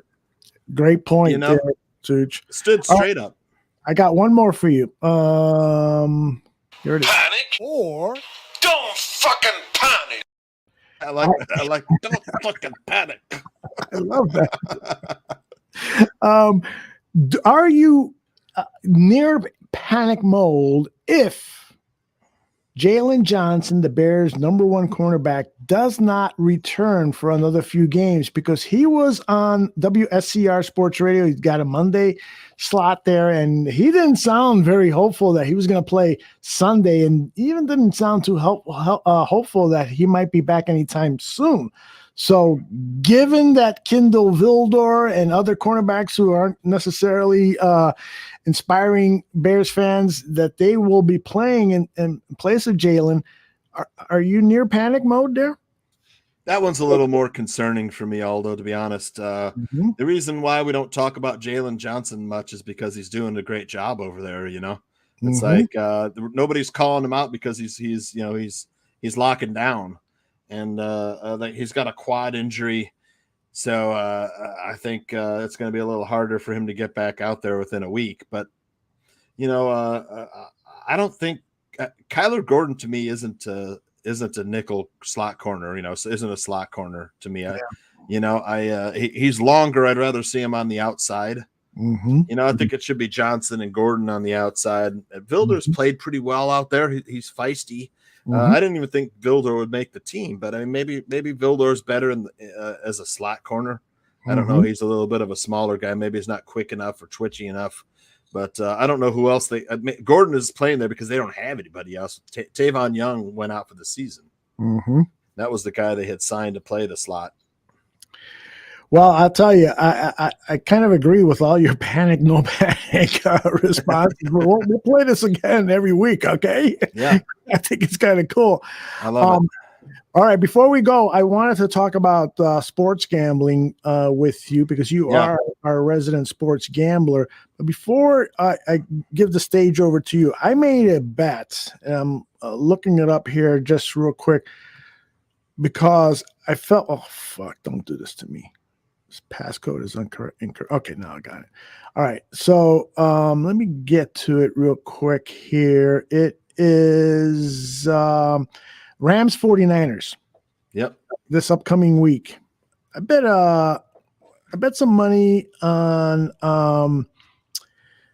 the wager is what the hell did I bet here? What the hell did I bet? I bet the 49ers -2 to beat the Rams at home. I just thought that was very attractive. And I normally don't like to place a bet this far in advance, because you want to make sure everyone gets through practice healthy and so I don't hate it. I think that'll be a great game. It's gonna be a tough one. The Rams defense has not looked good. Opposed to that is the 49ers offense hasn't looked that good. It's 11-10 game. I think Garoppolo will settle in this. I kind of like the under in that game. As the play I would make on that one. I don't know what it is. Probably around 40 or 42, maybe 39. But I hate the. I think the 49ers have a great chance to win that game. Stafford, the guy that worries me is Cooper Kupp. That dude's fucking awesome. He's one guy that could get touchdowns. It's like, I wish the Bears had him, man. I'll tell you. Yeah. They could have had him in the second round that year. He was a second round draft pick. Okay, well, let's do a show coming up, maybe during the bye week, and let's talk about all the guys we could have had. That would be great. People would love that. That would be fun. Jesus. Yeah, I bet a game recently ahead of time. I bet Kansas Wildcats at home plus 3.5 versus Iowa State. Kansas has normally been a really crappy team, but they've got a really good quarterback this year, and they have a new coach who's been really good. Coach that has some NFL experience and stuff. And then Iowa State, be on the road. They don't have a great offense. They have a great coach as well, Matt Campbell. And I I just don't think. Give me the home dog. At home. I bet a lot of home dogs last weekend in college did pretty good. The thing that surprised was Michigan folded. The Wolverines just did not play well against Maryland. I thought they'd put the hurt on Maryland, but Maryland hung with them. You have to get when you get those big spreads. Alabama didn't cover, and Ohio State didn't cover versus Notre Dame. All the money was on the favorite, and I learned from my lesson. I played all the money was on the Bills. I played the Dolphins plus 4.5. They won outright. I had a free $10 bet from DraftKings, and I was like, I'm just going to pick 4 dogs, home dogs that have a chance of winning, or I love that. Dogs that have a chance of winning. I picked the Dolphins, the Packers, the Panthers, and the Jaguars. Fucking $10 paid $200, man. Nice. I was telling whoever, people that asked me I was like, that's what you do with a $10 free bet. Just pick 3, 2, 3, 4 dogs, and you'll see a $10 bet could be $200. So that boosted my bankroll a little bit with just nice $10 bet. But other than that, I've been having kind of up and down. I like the college football slate coming up. I need to look at it a bit more. I've got my notes, which I think are in my briefcase, but we gave out some free plays over the weekend with Sean. Gave out Minnesota Gophers. That was a winner, and I forget what Sean gave out too. But I think both of our free plays won. Excellent. I got to tell you that one of the teams I feel is going to be a good bet. You gotta, of course, see what the line is and all that stuff. But the Dolphins, to me, I think are real. I really fucking think. On Thursday night, they are going to Cincinnati to play the Bengals. I don't know what the line is on that, but I think the Dolphins are going to beat the Bengals. The following week, they're going to demolish the Jets. Both of those are road games for them. Then they go home and play the Vikings and the Steelers. I see them winning both of those games outright. They've got the Lions before they played the Bears on November 6th. I mean, I see them having an outstanding season. I'm just in awe of how well they're playing, and I've listened to the sports talk shows today, and everybody's that's praising the Dolphins. The so-called experts are saying, whoa, pump the brakes here. This team really still hasn't done anything. And I'm like, what are you talking about? I mean, they look fucking phenomenal. So what do you think about the Dolphins? I think they got a great chance to get to the AFC Championship. I'll tell you. I mean, the speed is what's killing defenses on speed on offense. Exactly. You've got Jalen Waddle and Tyreek Hill, and those guys can just open it up. Tua has played okay. He had one game was freaking unbelievable. The game before they played the Bills, where he had 6 touchdowns, 490 yards or something like that. But it was one of the greatest passing performances in NFL history. but then last week I had a bet I thought was a for sure winner. It was Tua over 1.5 touchdowns, and he got a concussion and left the game for a while. So he got stuck on 1 touchdown. That bet didn't cash. I thought that was ezy money. Yeah, but that one didn't. A whole cash. controversial thing too. I mean, he said, I have a back injury. I didn't really have a concussion. And some people say that sometimes, because your spine goes up to your brain, that you can hurt your back and it still be a concussion. But he was cleared and was allowed to return back to the game. Now the NFLPA has asked the NFL, we need to kind of look at this because we're not totally convinced he should have been allowed to play. So we'll be keeping an eye on Tua because hasn't he been hurt every one of his pro seasons? And of course, we know how his college career ended up. So he's somewhat of a brittle guy, isn't he? Yeah, he's had some injury history for sure. You got the Bills are still a phenomenal team. Greg Gabriel will tell you. Oh right? Bills are for real. But I mean, Josh Allen will make play. Imagine the Dolphins with Josh Allen at quarterback. Oh my God, that would be scary stuff. But and the Eagles look really good too. I mean, they've got a good defense. They got a good offensive line is great on the Eagles. Yep. Their defense is good enough to win. And Jalen Hurts has been making some plays. He's got weapons now. Mhm. I wouldn't be surprised to see the Eagles, make another return to the Super Bowl. Who's the comp? NFC is weak. There aren't that many good teams in the NFC, man. It is. That's true. I mean, if you had to rank them, you got to put the Eagles first in the NFC. Absolutely. After that, it's kind of a toss-up. You got the Buccaneers. The reason someone was giving me hell for betting the Packers, Tom Brady had nobody to throw to in that game. Mhm. They only scored 12 points. Mhm. I thought for sure the Packers would outscore them. It Yeah. was close at the end. I got lucky on the bet. I was watching that game. It was 14-0, and then I had to go do something. And then I tune in. It's late in the game, and it's 14-12. I'm like, well, what the hell happened here? Brady trying to make a comeback. The Jaguars, man, I think they're a dark horse to win the AFC South. I'll tell you that right now. It's looking that way, right? Yeah, they've got a new coaching staff that's knows how to win. Mhm. But I mean, you look at the Colts. The Colts have had a rough start with injuries and Matt Ryan, and then you've got the Titans, and they still don't really have a good quarterback. They're Mhm. okay, and then I what's the other? I'm drawing a blank on the other team. What the Texans with Lovie? We just saw them. Yeah, Yeah, they're forgettable. they're That's so a forgettable. Davis Mills, the running back is good. And, they had one tight end that was. I swear that dude was he was bigger than everyone else on the field. It's like Farrell Brown or somebody. Who the hell is this guy? Yeah, It's he's like a huge 6'8", man. 300. It's like bowling down the field. I was like, Right. man, whoever's got to tackle him. I expected Eddie Jackson to get out of the way of that dude. Yeah, well, that would have been a good business decision. I think the Jaguars could easily win that division, man. Yeah, I'll catch you from behind. They got Jaguars have some talent, man. They have good offense. They'll put some points on you. Yeah, Yeah, it's time that franchise gets turned around. It looks like they're finally getting there. Yeah, So I don't know. I mean, who could challenge the Eagles? I mean, maybe the Rams. I don't know. I mean, the Rams aren't as good as last year. They don't have a defense the same as last year. The pass rush. The 49ers have a great defense, but they have zero offense. And then the Cardinals. You got the Packers. He doesn't have a lot of weapons either. But then the Vikings. They've got some weapons. They don't have a good defense though.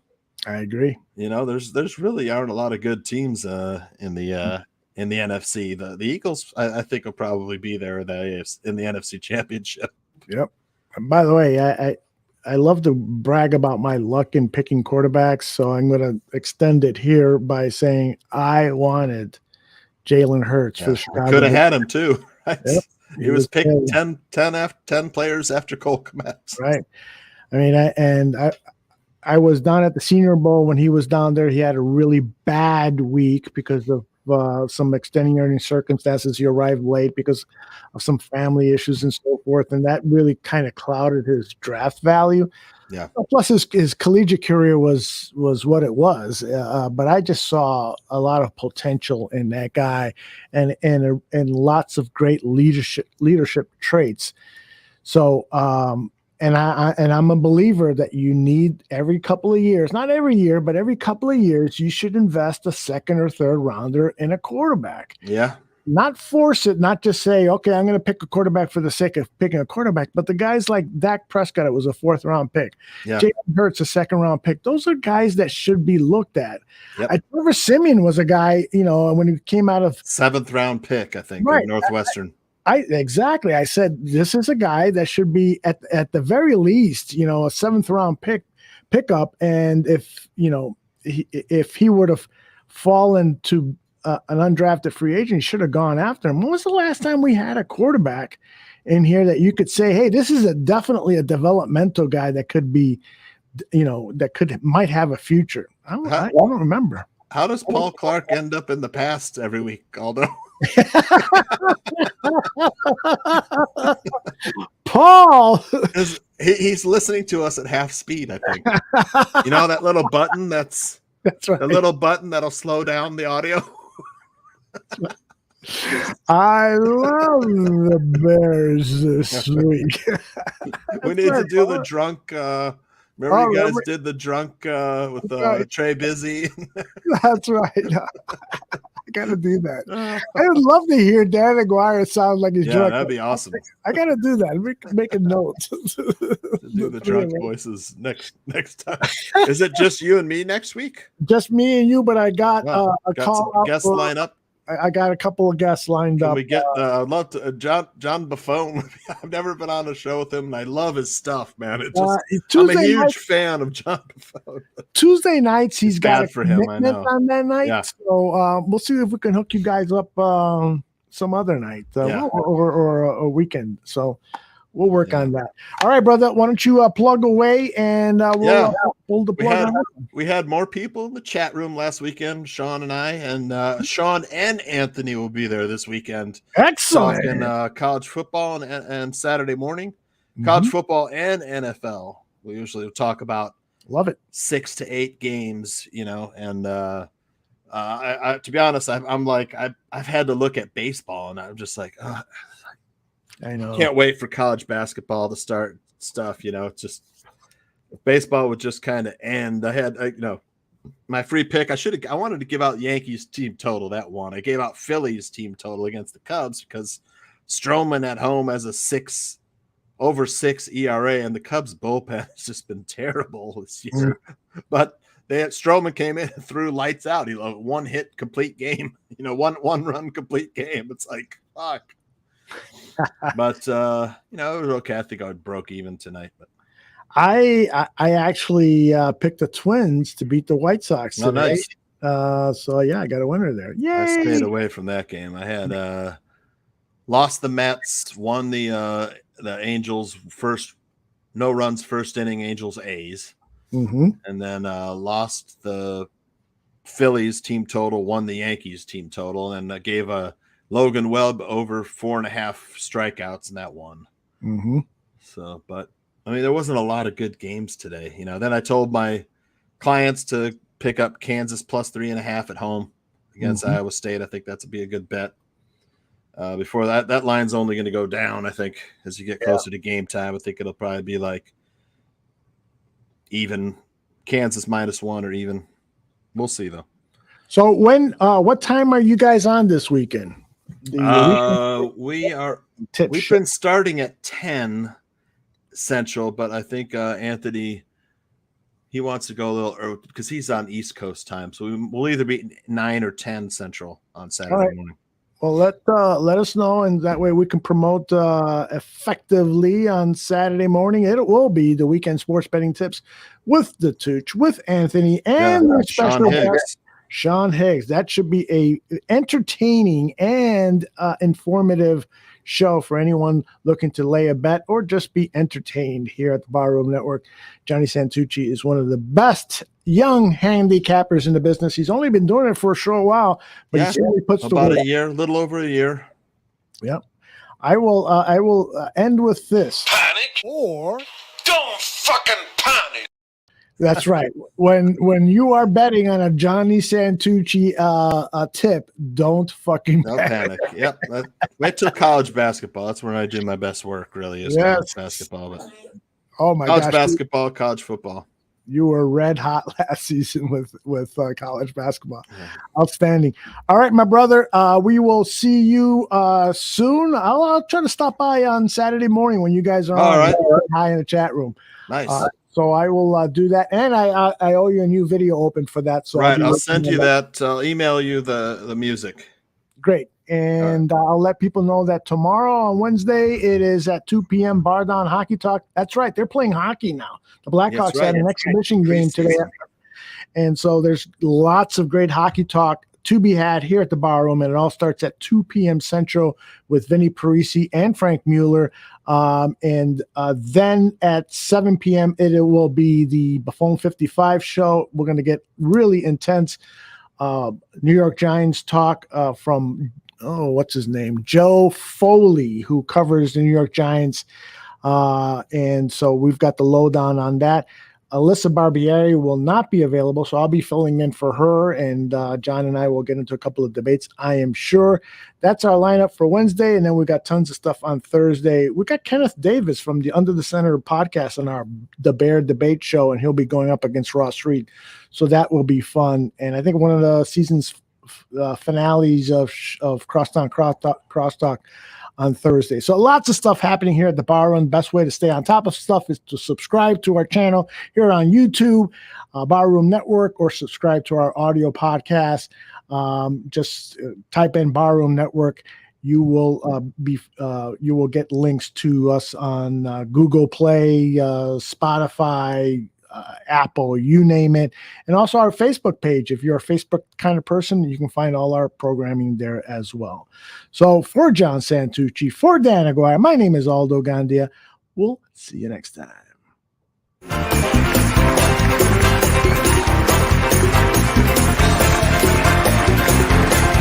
Thank you for listening to Dan and Aldo Bare Their Souls. Make sure you subscribe to the Barroom Network and you give us a rating on iTunes. Until next week, my name is Nomse. Bear down.